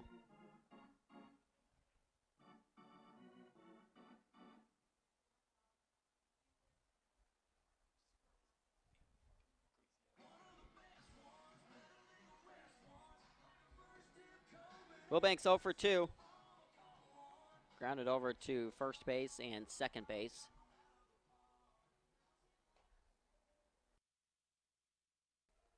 Lefty steps into the batter's box and looks at a ball to start this at bat.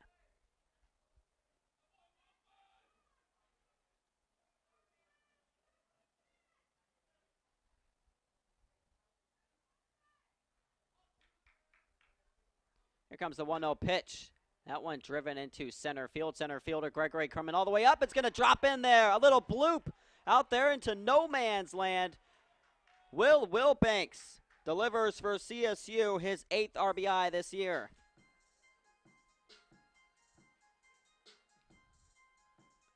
He had been 0 for 16 at the plate dating back to the previous weekend series until his last two when he went 3 for 6 in his last two with an RBI, and now he drops that one in, which is actually going to end the night for Walker. Cougars in front 3-2 off the Wilbanks single. We'll take a quick break here on Cougar Sports TV. There are over 480,000 college athletes. Only 2% will go pro. That means over 470,000 will not get a shoe contract. No autographs. No private jets. No fan clubs. No Hall of Fame inductions. Instead, they will walk away with something much more valuable.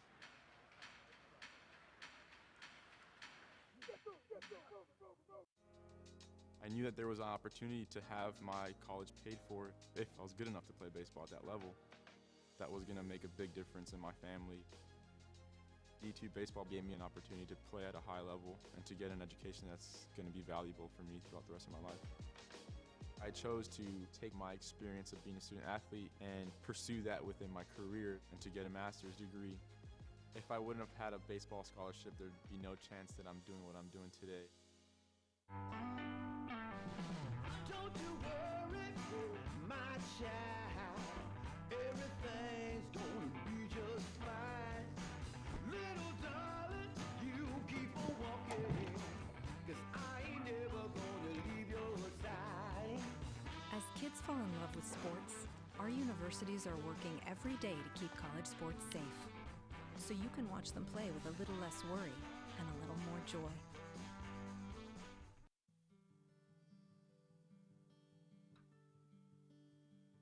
As Division II student athletes, we are committed to being our best. Division II National SAC is proud to partner with the Sports Science Institute to play a role in the cardiac safety and health of student athletes. Although many student athletes with heart conditions live healthy, active lives, up to 10 NCAA student athletes die each year of sudden cardiac death during athletic activities. The facts are that immediate delivery of CPR and AED saves lives, so everyone should be CPR and AED trained. Please join us in this important initiative. Make it yours.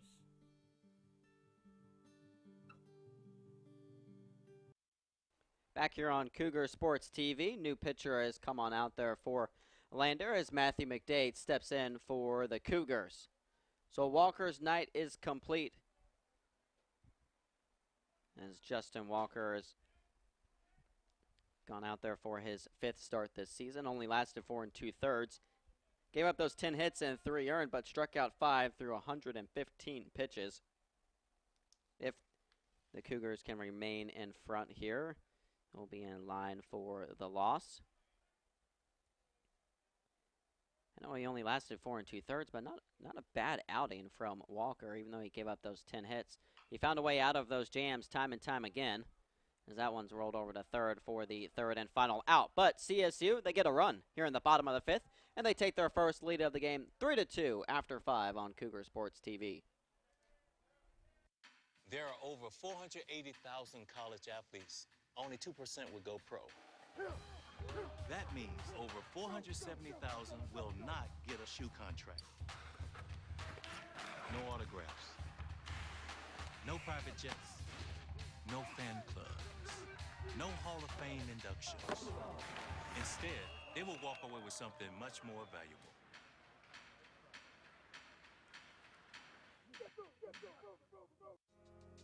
I knew that there was an opportunity to have my college paid for if I was good enough to play baseball at that level. That was going to make a big difference in my family. D2 baseball gave me an opportunity to play at a high level and to get an education that's going to be valuable for me throughout the rest of my life. I chose to take my experience of being a student athlete and pursue that within my career and to get a master's degree. If I wouldn't have had a baseball scholarship, there'd be no chance that I'm doing what I'm doing today. Don't you worry, my child. Everything.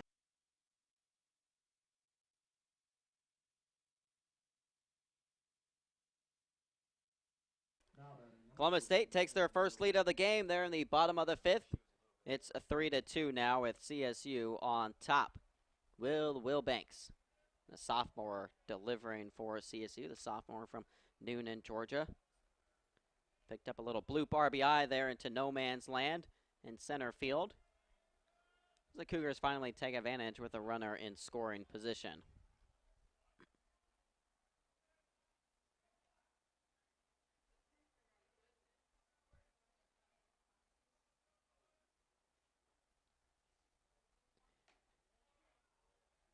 1-1 the count here with Jalen Lata back on the bump. Hometown product from right here in Columbus, Georgia, looking for his third win of the season. He's 2-0 with a 2.88 ERA and a couple of no decisions. Couldn't get the win against St. Leo or Florida Southern, but finally picked up the W in his last two against Pembroke and Flagler.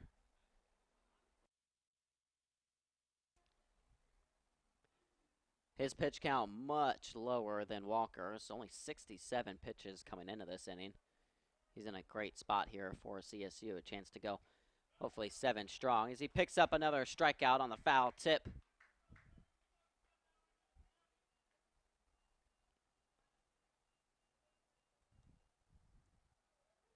That's back-to-back strikeouts dating back to the previous inning. He got Burgess to strike out looking. That helped CSU to get out of that big-time jam they were in.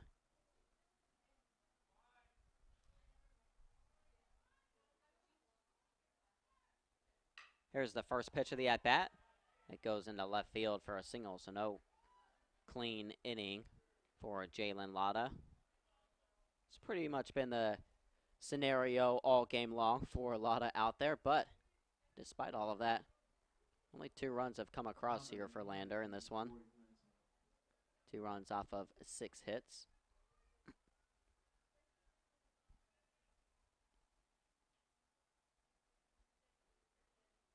It's going to bring Glanton to the plate, and you know what he did in his first at-bat.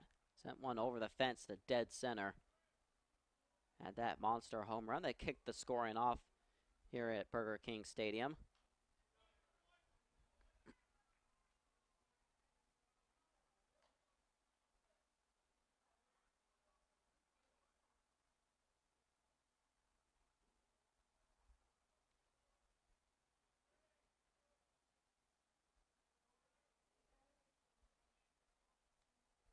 Here comes the 0-1 pitch in the dirt. Gets away from Brooks. It's going to allow the runner to head on over to second base. Well, a runner in scoring position. Rinse and repeat pretty much every inning between these two teams.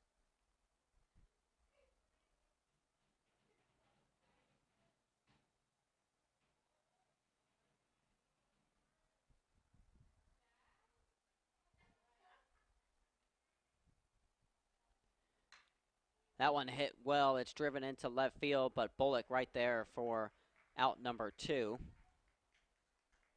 Nice little jump there by Bullock to make it look easy as it settled into his glove. Okay, so once again, 2 outs here for CSU. See if they can strand that runner in scoring position once again.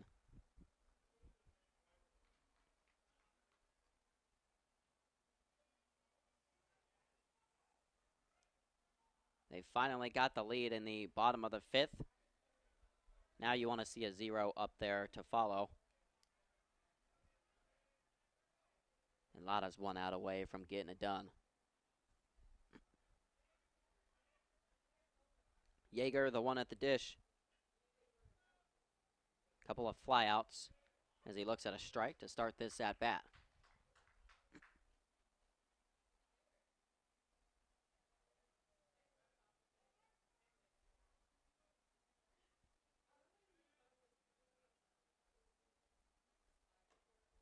There's a ball outside, evens it up at 1-1.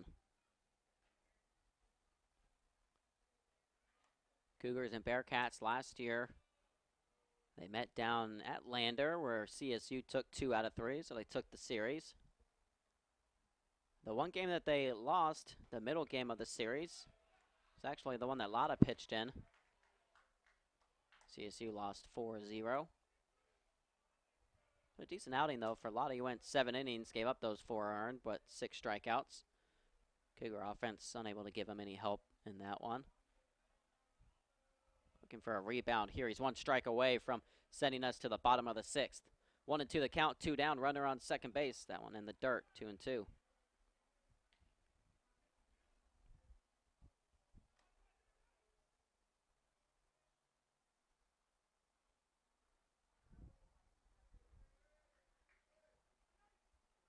Deuce is out there, 2-2 the count. 2 outs. Runner on second. Here's the pitch. Misses, ball 3.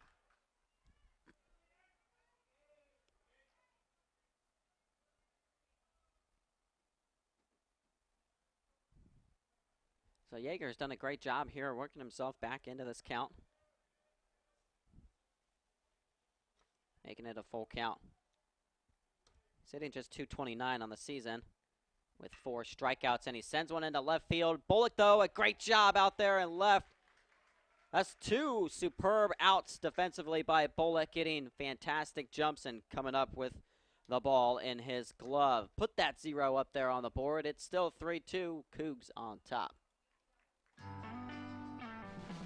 Don't you worry, my child. Everything's gonna be just fine. Little darling, you keep on walking, 'cause I ain't never gonna leave your side. As kids fall in love with sports, our universities are working every day to keep college sports safe. So you can watch them play with a little less worry and a little more joy.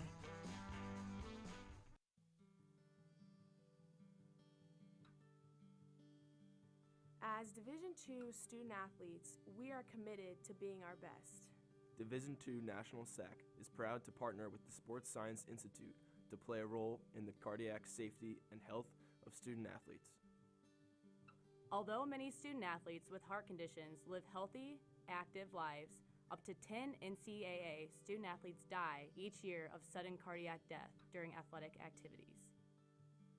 The facts are that immediate delivery of CPR and AED saves lives, so everyone should be CPR and AED trained. Please join us in this important initiative. Make it yours.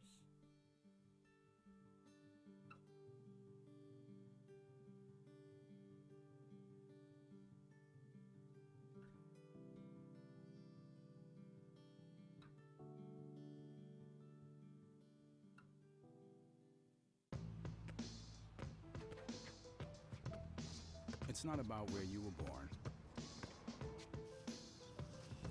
It's not about your gender or the color of your skin, or whether you're rich, poor, or in the middle. No matter what you play, if you have the skill and drive to succeed in school and in sports, we'll provide the opportunity. Welcome back here on Cougar Sports TV. We've entered the bottom of the 6th inning. CSU on top 3-2. Lata's worked himself out of a couple of jams in back-to-back innings now, as Columbus State took their first lead of the game in the previous inning. We'll see if they can tack on another run here in the bottom of the 6th. Curley to lead things off for CSU. It'll be Curley, and then the top of the lineup coming back around for the 3rd time tonight. Well, an update on our CSU women's tennis team taking part in the ITA Nationals happening over in Oklahoma City. They dropped the doubles point, so they're behind the 8 ball right now heading into singles play, down 1-0 to Central Oklahoma, the Central Oklahoma Bronchos.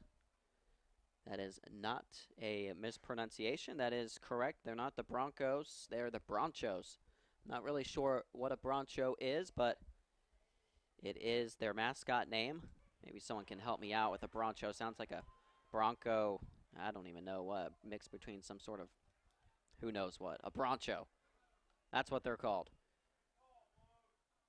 Speaking of being called, it's a called 3rd strike to Connor Curley. Unfortunately for him, that's the 2nd time tonight.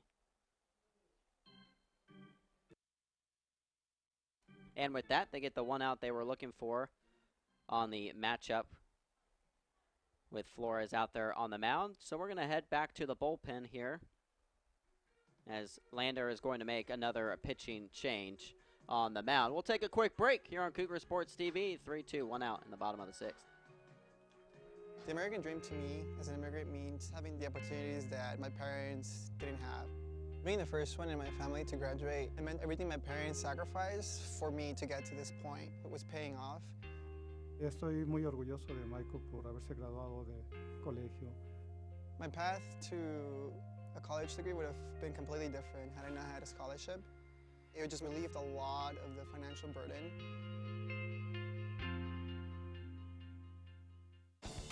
These are your teams, your players, your community of fans. This is where they play, where they practice, where you cheer. At every meet, every event, every game. Your community is passionate, dedicated, supportive. You know the tension of a close game and the thrill of the win.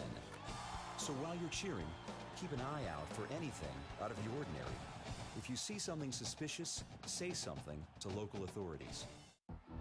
Being a champion takes more than skill, more than endless drills, more than using your head.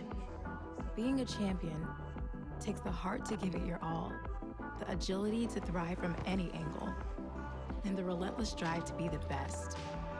Welcome to Division II, where the pursuit is yours to create, and the question isn't, can you do it?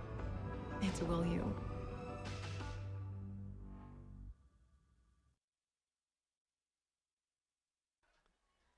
So another pitching change out there for the Bearcats of Lander.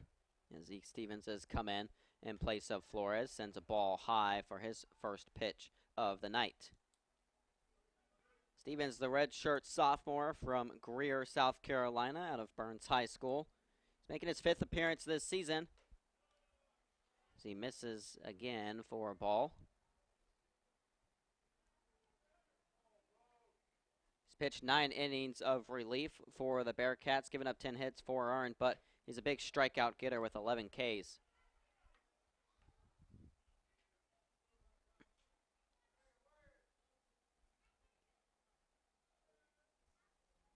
He's way behind. Looking all the way there was Meadows on the called strike. Now 3-1.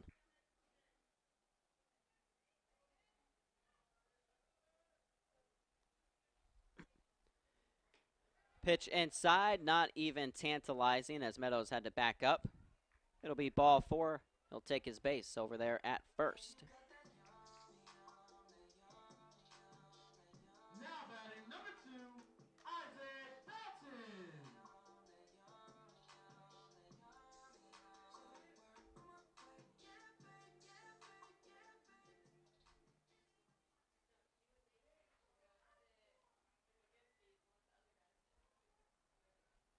So at the top of the lineup there, it's Isaac Boughton now at the plate with 1 down, and Meadows at first. Another pitch that's sent high. Kind of a weird step through there by Stevens on the mound as he lost his footing.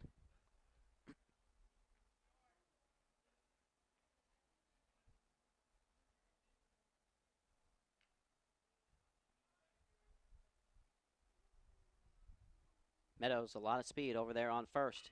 Here's the 1-0, swinging his Boughton as he skies it high. Just outside of the infield as the second baseman, Yeager came all the way over for out number 2.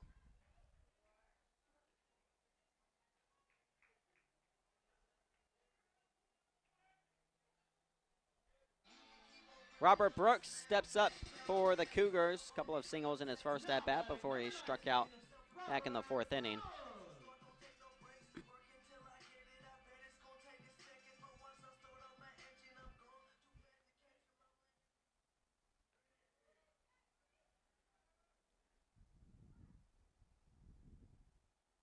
Meadows on first with 2 down. First pitch, Brooks fouls that one back.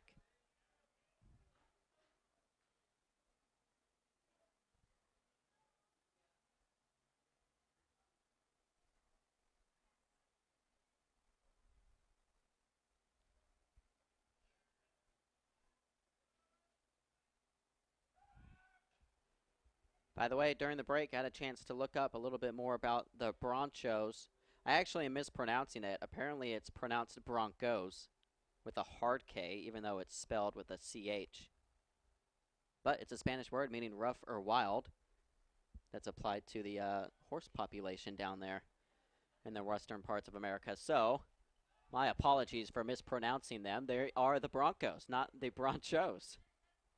A little fly out there as the shortstop Wager comes all the way over to make the grab. 3 outs for CSU. Let's go to the 7th inning here on Cougar Sports TV. We can stop to make sure someone is okay. Get in the way and disrupt the situation. Notify an authority. Or walk them home safely. We can change the language around rape.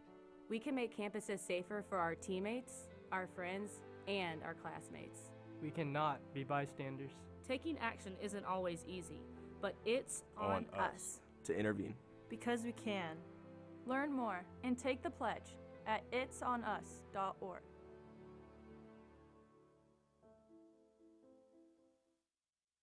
Opportunity to me means doing the things that will make you a better future. I always dreamed of graduating from college.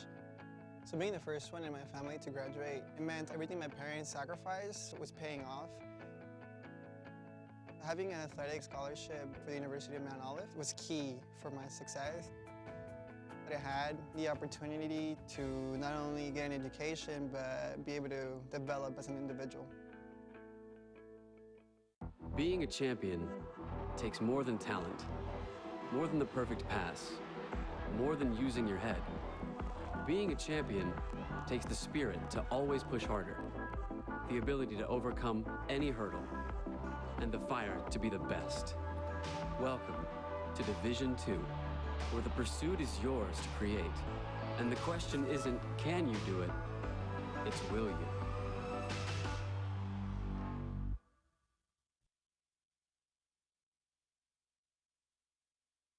Welcome back to Cougar Sports TV.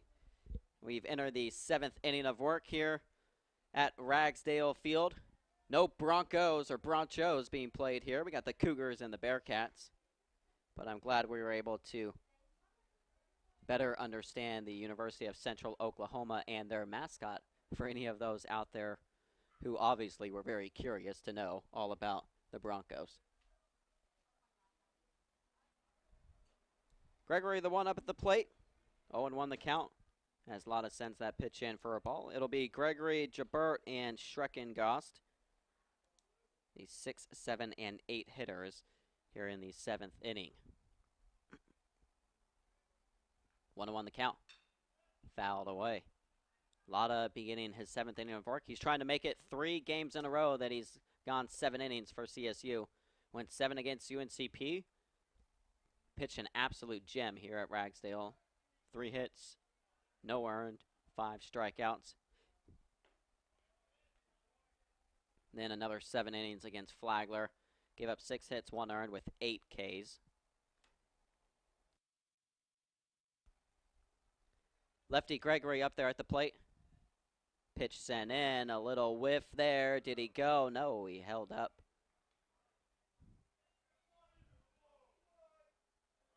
Full count.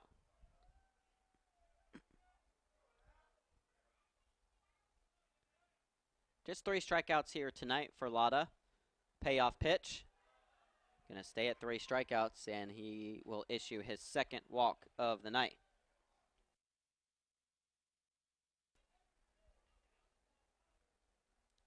So a leadoff walk to open up the top of the 7th. Puts Gregory over on first base for the Bearcats. He's got 1 stolen base this year.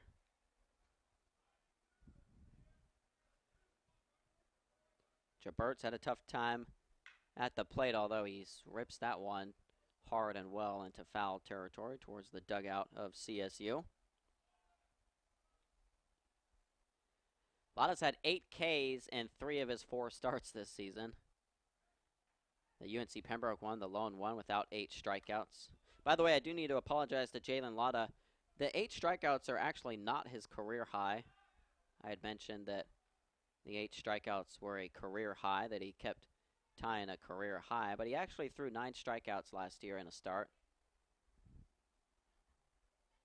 So 9, the career high for the senior for the Cougars. The 0-1 pitch, 0-2.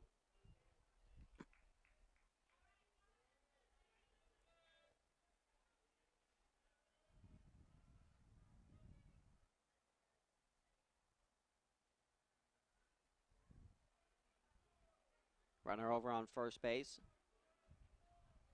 Lata sends the 0-2 outside. Wasn't tempting enough. Yeah, he had those 9 strikeouts against Rollins last year early on in the season. So my apologies for getting that incorrect. That was quite a game as well. I remember that one here at Ragsdale Field. 7 innings, 3 hits in the shutout win with 9 strikeouts. Here's the 1-2 pitch off the end of the bat.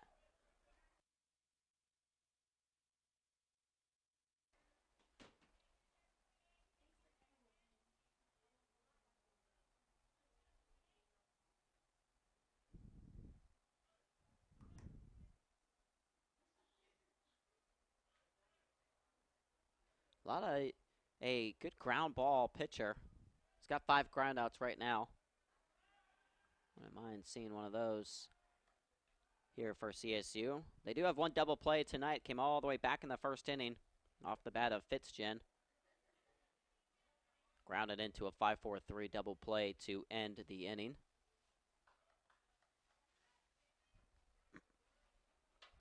They're trying to keep Gregory a little closer to the bag, and now they've got him in a rundown. The throw over to second base is in time. Got him. That's the way to do it, Jalen Lata. Sweet little look off there. Sent it to first, and Horn over to McDade for the out. Wipes that walk off the board. Sends Gregory back to the dugout.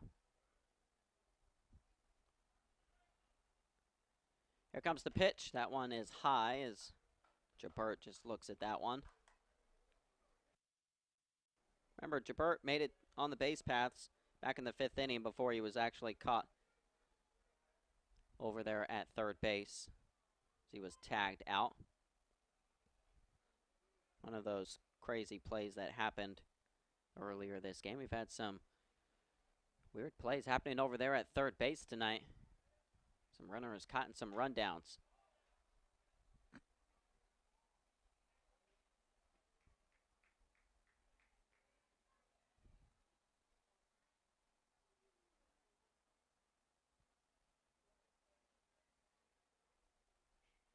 Two and two the count, 1 down, base is now empty. Lata taking his time, not usual, but maybe rightfully so there as he picks up the strikeout. What a pitch sent in by Lata. If you're going to take your time, I don't mind doing that if the end result comes up with that. A strikeout of Jabert, and Schreckengast will step up to the plate with 2 down and the base is empty.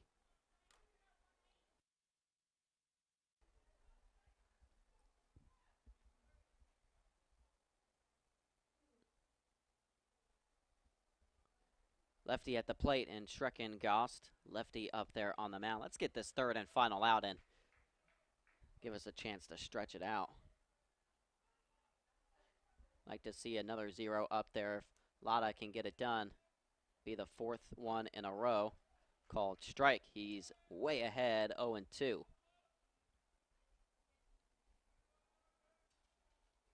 Four strikeouts on the night for the senior. Looking to make it 5 right here. Yes, sir. He got him swinging. Jalen Lata has thrown 7 innings tonight. Picks up strikeout number 5. Stretch it out, folks. Let's head to the bottom of the 7th on Cougar Sports TV. NCAA Teamworks is how the NCAA, member schools, student athletes, and corporate champions and partners actively engage in outreach efforts where national championships are played. Through initiatives such as NCAA Community 101 service learning projects, disaster relief efforts, youth clinics, backpack and school supply donations, and support of Special Olympics and the Make-A-Wish Foundation, the NCAA and its partners work together to leave a lasting legacy in the community. For more information on NCAA Teamworks, go to ncaa.com/teamworks.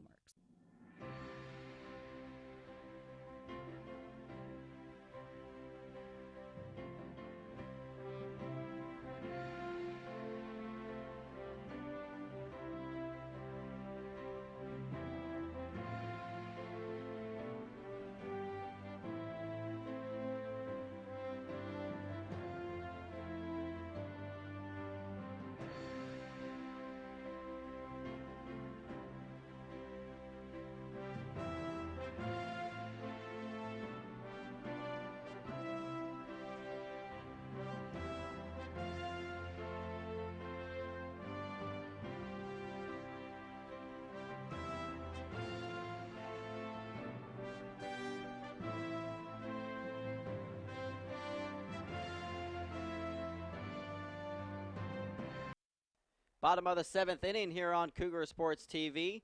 Bryson Horn to lead things off here for CSU. How about Jalen Lata up there on the mound doing work for the Cougars? He's gone 7 innings now for CSU. 6 hits, 2 runs have come across, and he picked up strikeout number 5 as Horn grounds out over to the third baseman to open up the bottom of the 7th. Well, CSU trying to hang on to this very, very slim 1-run advantage. Up 3-2 here on the Bearcats. We're getting later and later in this game.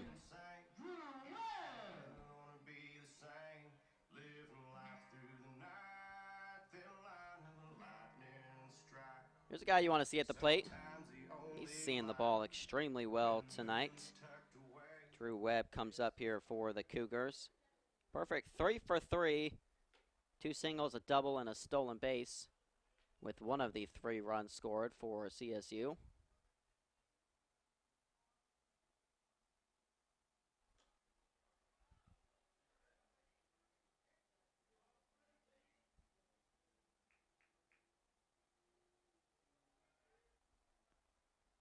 To another count. That pitch by Steven sent in. A big swing and a miss there from Webb.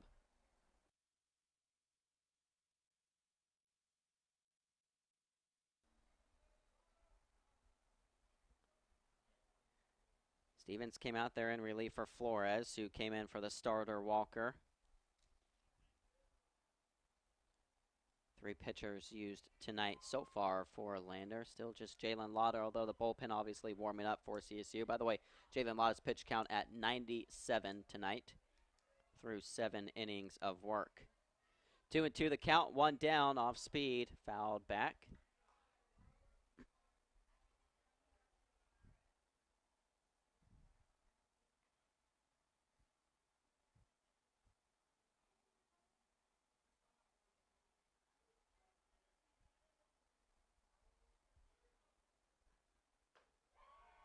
Got him right there as Webb will record an out for the first time tonight. 2 down.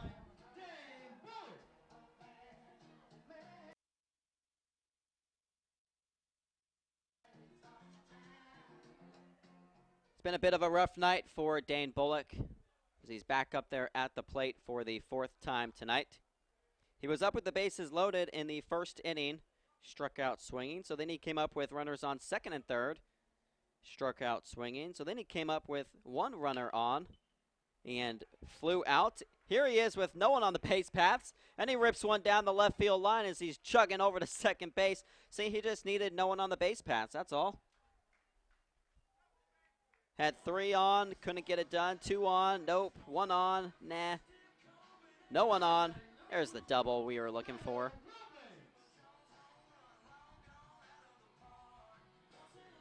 Bullock over there on second base as he collects his 6th double of the season.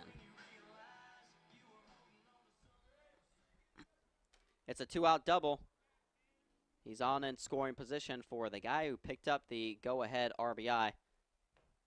Will Banks back up there at the plate. Dropped that bloop single into center field in the bottom of the 5th inning to put Columbus State on top 3-2, a lead that still remains at that mark. 2 down, Bullock over on second. Here's the 0-1 pitch. 1-1. Will Banks 1 for 3 on the night. Couple of ground outs other than that RBI single.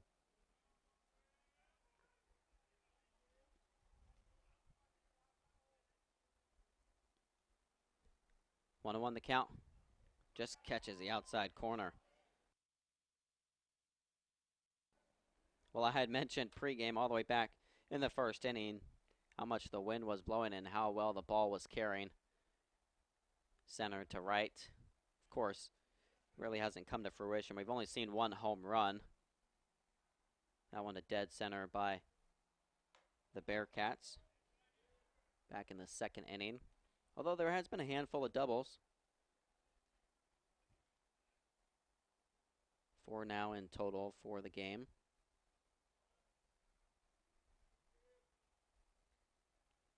2-2 the count. 2 down. Runner on second base is Bullock. Stevens will send that pitch in, and it's popped up. It's going to track into foul territory. Third baseman Burgess is over there and settles into his glove for the third out. So the Cougars can't tack on an insurance run. Lead still remains at a slim 1, 3-2 through 7 here on Cougar Sports TV.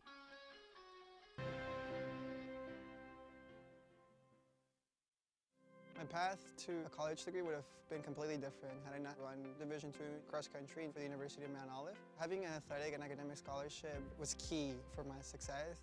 Our coaches were really helpful with balancing out my academics and athletics. I decided to attend graduate school because I wanted to become an athletic director.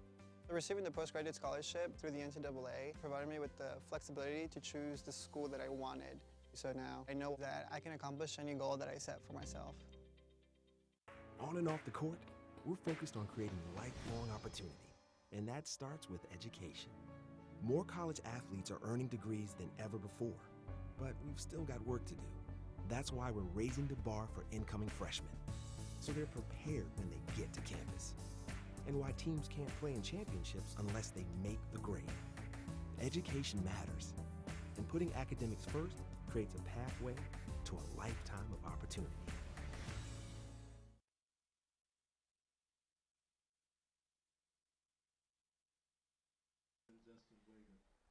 Start of the 8th inning here on Cougar Sports TV. Jalen Lata back out there on the mound for the Cougars. We'll see if he can go a season long. Only needs 1 out to make it happen. He's got 7 innings in his last 2 starts as he delivers a strike on this first pitch. Coming into this inning, Lata has thrown 97 pitches.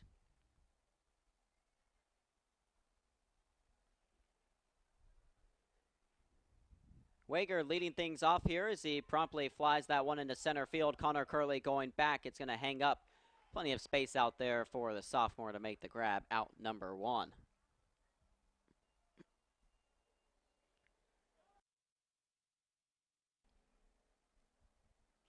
Now batting, number 6, Matthew Burgess. So 1 down here with Lata out there. Trying to go 8 strong innings here for CSU, and then presumably they would bring Kais out of the bullpen for the attempted save. If CSU can hang on to this lead, that one tracking towards foul territory, and it's going to be a few feet outside of the line over there in right field.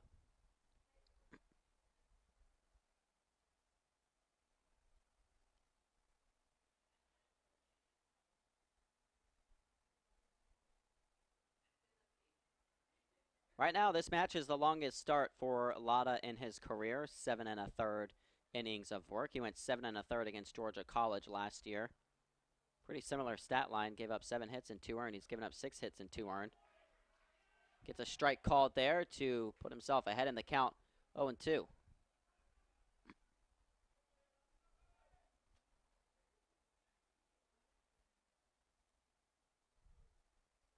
Here comes the 0-2 pitch, a swing and a miss. He struck him out. Strikeout number 6 for Jalen Lata.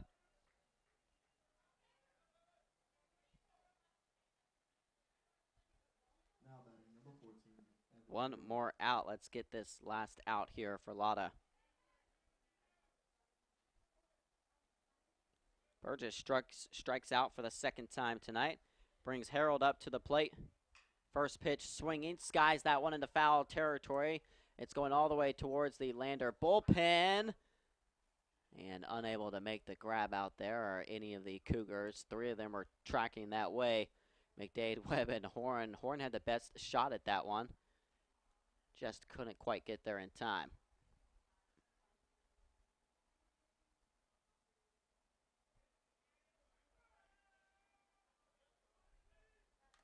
Two down with the bases empty. Longest start of the career for Jalen Lata. Want to finish that one with the lead as he gets the strike called there on the outside. Right now he's painting. It's getting stronger as this game has gone on.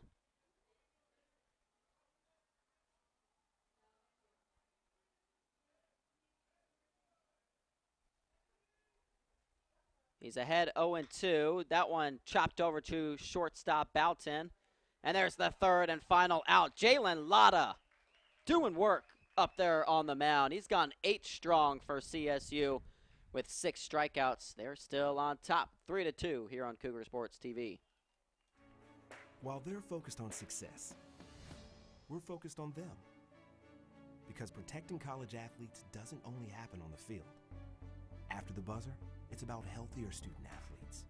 So we're reforming to meet their needs, investing in groundbreaking research, and changing the conversation around mental health. We're working hard to protect college athletes because prioritizing their well-being creates a pathway to a lifetime of opportunity. Across divisions, sports, championships, and schools for nearly 500,000 student athletes, college sports create lifelong opportunity, and that starts with education. We've raised the academic bar, so more are earning degrees, creating healthier campuses by working with the nation's brightest minds, and making sure more have the chance to succeed and are supported on their journey. But beyond the numbers, it's about opportunity, and we're working to provide it for every student athlete. The American dream to me as an immigrant means having the opportunities that my parents didn't have. Being the first one in my family to graduate, it meant everything my parents sacrificed for me to get to this point. It was paying off. Estoy muy orgulloso de Michael por haberse graduado de colegio. My path to a college degree would have been completely different had I not had a scholarship. It would just relieved a lot of the financial burden.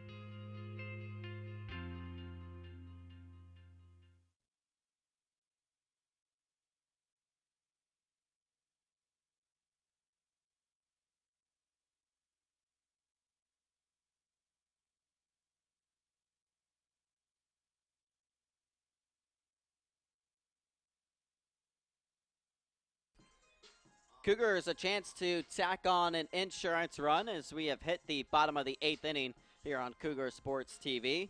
It'll be the bottom of the lineup, McDade, Curley, and then Meadows. The 8, 9, and 1 hitters for CSU. Wouldn't mind an insurance run here. The score has remained at this 3-2 scoreline ever since the Cougars took the lead. That happened all the way back in the bottom of the 5th inning. No runs for either team since then.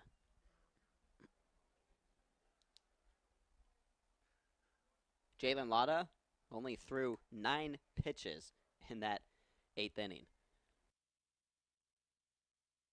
He's gone 8 innings tonight, giving up just 6 hits, 2 earned with 6 Ks.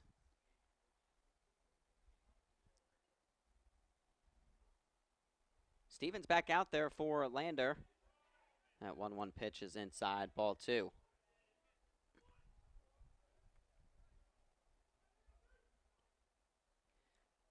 Stevens has pitched 1 2/3 of work.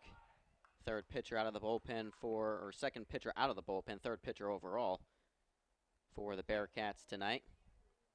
McDade 1 for 3. He has come around and scored one of the 3 runs for CSU as he sends that one foul.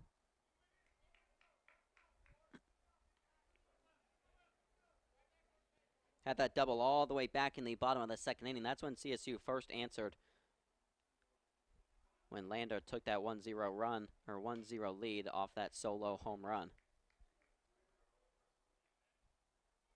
Bullpen up and working for CSU. We will see the route that Coach Appleton decides to go. Does he bring Jalen Lata back out for a potential complete game?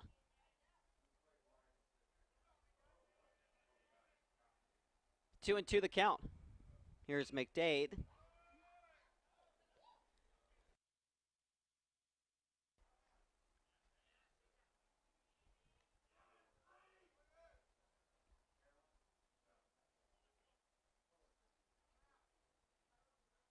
Well, if you're in town, make sure you head on out here to Ragsdale Field tomorrow, or you can head on over to Cougar Field.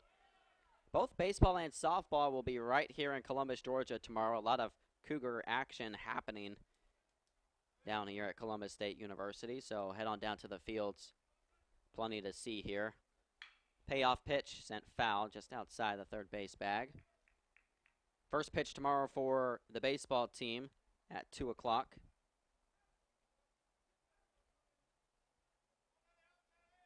But softball is playing as well for CSU over there at Cougar Field, a doubleheader tomorrow against Wingate. It's Girl Dad Day, so you can head on over to Cougar Field to catch all that action. Doubleheader starting at 1 p.m. So you can get a little softball and baseball in tomorrow afternoon. Hopefully, some nice weather. It's as it stands. You never know with the weather, but it's currently supposed to be sunny and a high of 60 tomorrow afternoon. Boy, a battle here with McDade and Stevens. He keeps ripping them foul. But sunny with a high of 60 tomorrow afternoon, so hopefully it remains that way, and we'll get some nice weather for the baseball and softball games. Payoff pitch is high. McDade, what an at-bat. Great job there to draw a leadoff walk.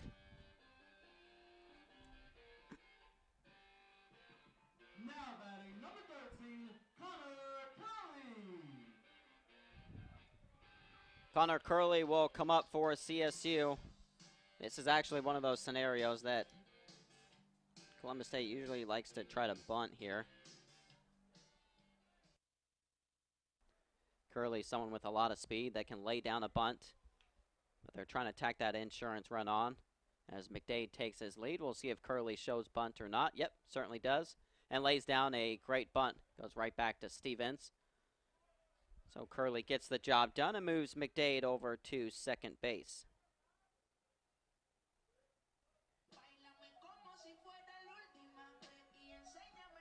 That allows the top of the lineup to come around. David Meadows up at the plate. He's 1 for 3 with a walk this evening.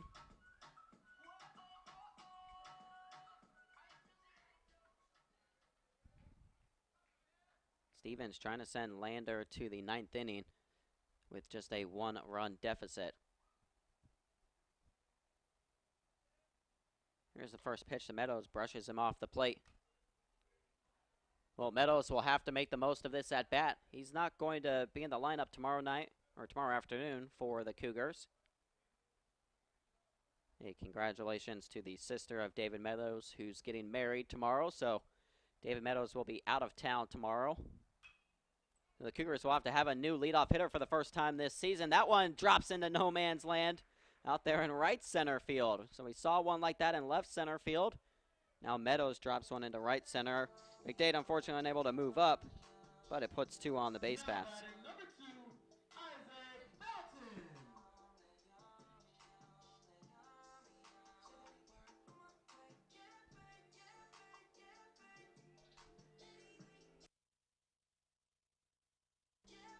Runners on first and second base for CSU. Isaac Boughton, the one at the plate.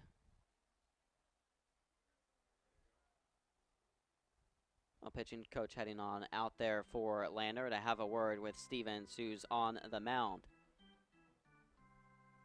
After this 3-game set, Lander will be home. Unlike the Cougars, Lander all of a sudden is going to play a whole bunch of home games. They've got a non-conference game against North Greenville. That's going to be a great showdown. North Greenville, one of the best teams in the Southeast region.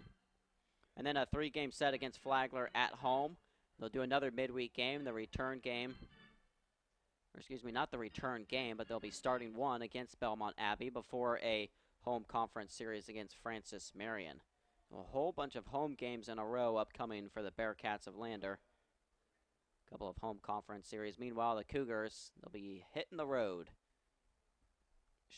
We've surely enjoyed our time here at home over the course of this entire month. Love it. It's been awesome playing here inside Burger King Stadium pretty much all of February. Only home midweek game this month has been that one at Albany State. And then they had that series, not a true road game, but it was a neutral venue down in Tampa Bay at Steinbrenner Field, where the Yankees play down there. That opened up their season. They opened it up with a bang, taking all 3 of those games that weekend. One of them came against Catawba, another ranked team.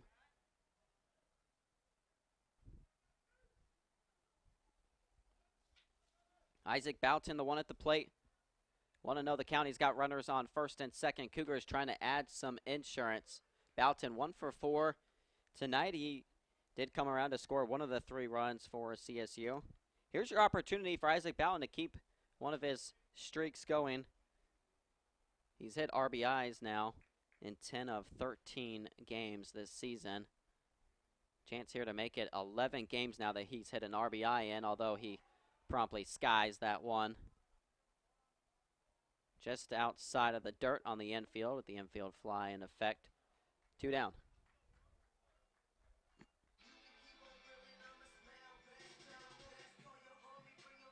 No RBI there for Isaac Boughton. It'll fall to the bat of Robert Brooks if the Cougars want to add an insurance run or not.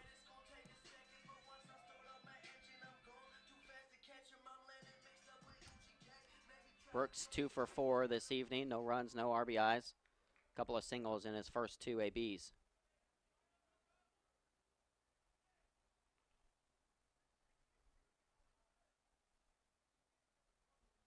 Here comes the first pitch. Inside on the hands there.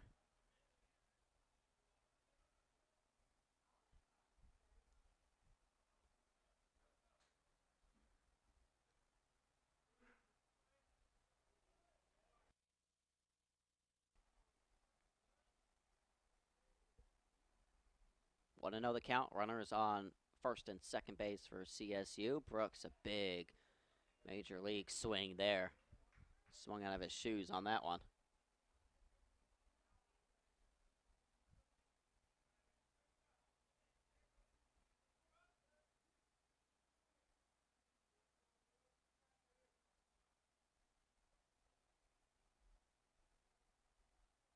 One on the count.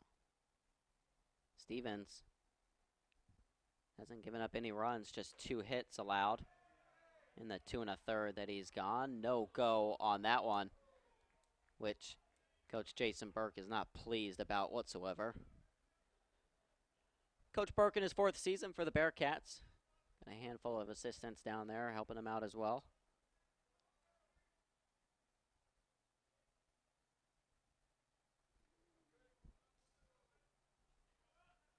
Couldn't get the strike there. 2-1 the count. Here's a pitch from Stevens. Oh, that one went off the helmet of Brooks. Didn't even flinch. You know, Robert Brooks continually got hit by pitches all last year. It was kind of a, not funny, obviously, but a running joke as he just continued to stand and crouch across the plate because he crouches up on the plate there. Inches his way towards home plate, but he never really flinches anytime that ball comes in. Doesn't even turn either. I mean, that one hit him in the top of the helmet and bounced on the ground, and he just dropped his bat and walked over to first base.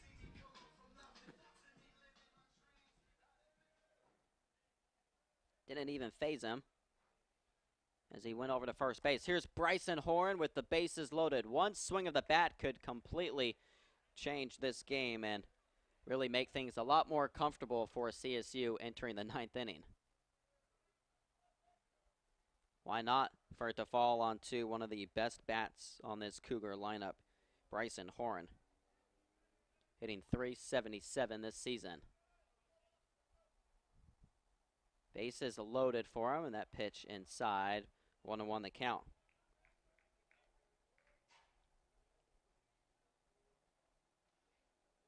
Seven extra base knocks this season for Horn.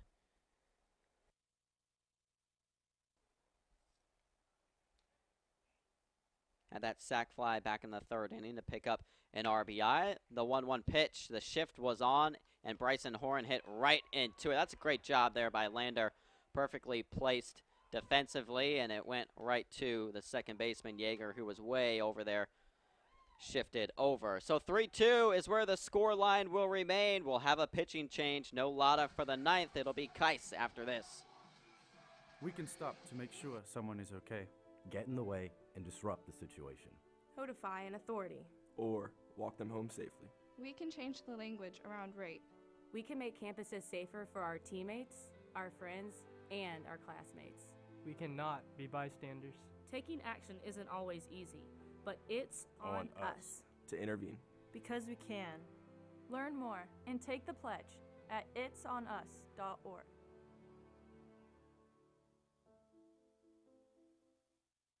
From court to court and lane to lane, under the lights or under the sun, no one delivers Division II sports like NCAA.com. The center of D2 is inside the NCAA.com hub, with exclusive highlights of every sport and live broadcasts of every Division II championship found nowhere else. Make NCAA.com yours, the home of Division II college sports. It's more than a whistle or a call. We're committed to giving college athletes a fair shot, on and off.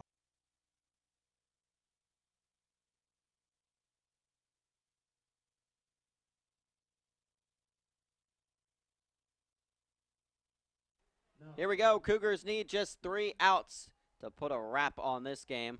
They're on top 3-2 as we've entered the 9th inning. Brady Keiss out there for CSU looking to pick up the save for the Cougars. Keiss making his 6th appearance in relief for CSU. He's got 2 saves on the year. 5 2/3 innings of work. He's given up just 4 hits, no runs with 4 strikeouts. He's been lights out of the bullpen, and wow, that fastball was electric to kick things off here for Keiss.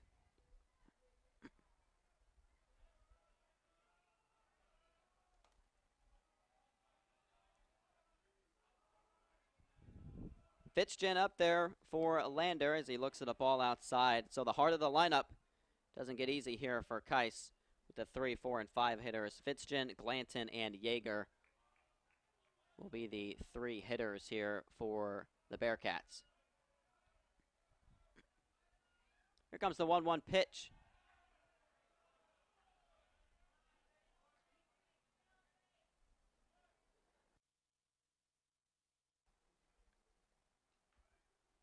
Brady Keiss, one of the handful of JUCO transfers for Columbus State out of McHenry County College. The 2-1 pitch just misses there, 2-2. Or excuse me, 3-1. So a favorable count here for Fitzgen at the plate. Fitzgen hitting .302 this season. 2 home runs, 17 RBIs. The pitch is a called strike there. Makes it a full count.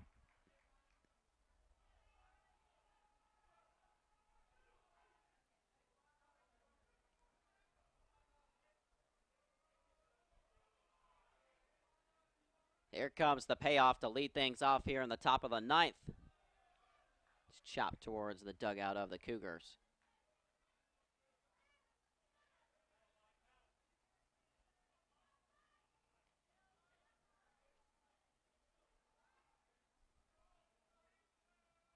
So we'll do it again here with Keiss on the mound. The 3-2 pitch. Rolled over to third base. Hopped up on Meadows. Going to be a long throw. It rolls on the ground, and he'd make it in time. Yes, he did. Wow. A hot shot rocket over to third base. They don't call it the hot corner for nothing. David Meadows. That one just went rolling, rolling, rolling. All the way over there to Horn at first. Looked like a tumbleweed over there, just rolling in the dirt. Finally made it to Bryson Horn at first. 1 down.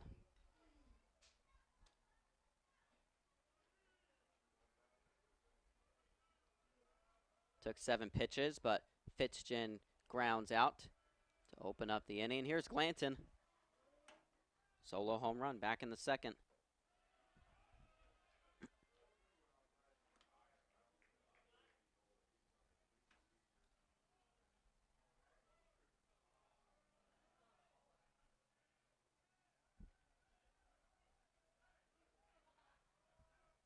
Want to know the count? There's a strike called there, 1-1.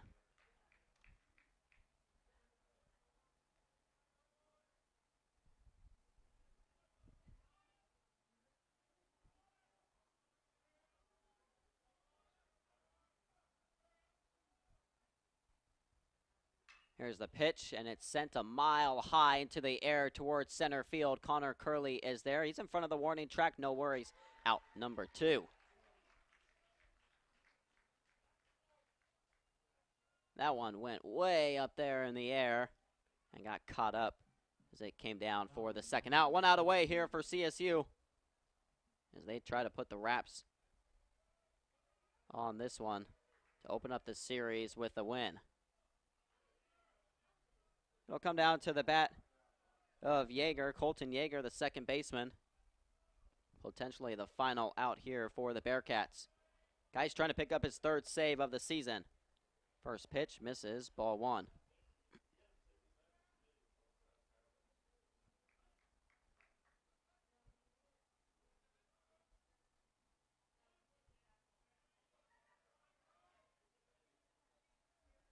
Here comes the second pitch, outside, ball 2.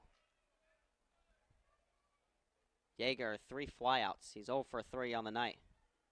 Fly out to right, a high fly out outside of the infield to the second baseman in shallow right center field, and then a fly out to left. Here's the 2-0. Sends that one towards the dugout of Lander. Drew Webb has gone all the way over there. Man, he got a lot closer than I thought he was going to get as he made a sliding attempt over there in the dugout of the Bearcats.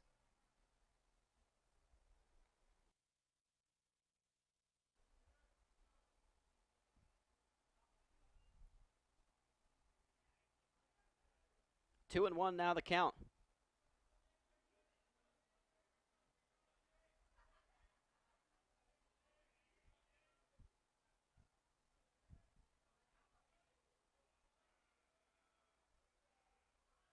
Two down, bases empty. The pitch is outside. So a ball there by Kais makes this now a 3-1 count with Yeager at the plate.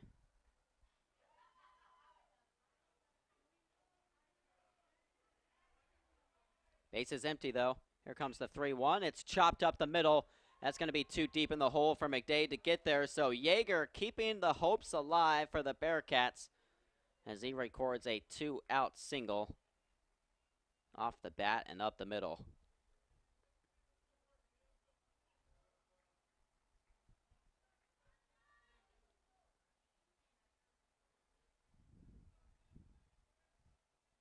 Lander stays alive in this one. It's just a 3-2 lead here for CSU. See if they decide to maybe put a pinch runner over there on first base. Right now, it will be Gregory at the plate. If it stays that way, we'll see if anyone goes over the first base or not. Now batting, number 8, Josh Gregory.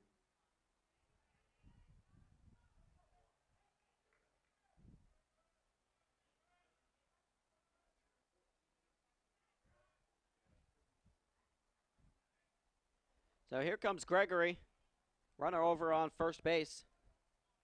And a very slim 1-run lead here for the Cougars. Oh, they got him! Wow, what a way to end the game! Just like that.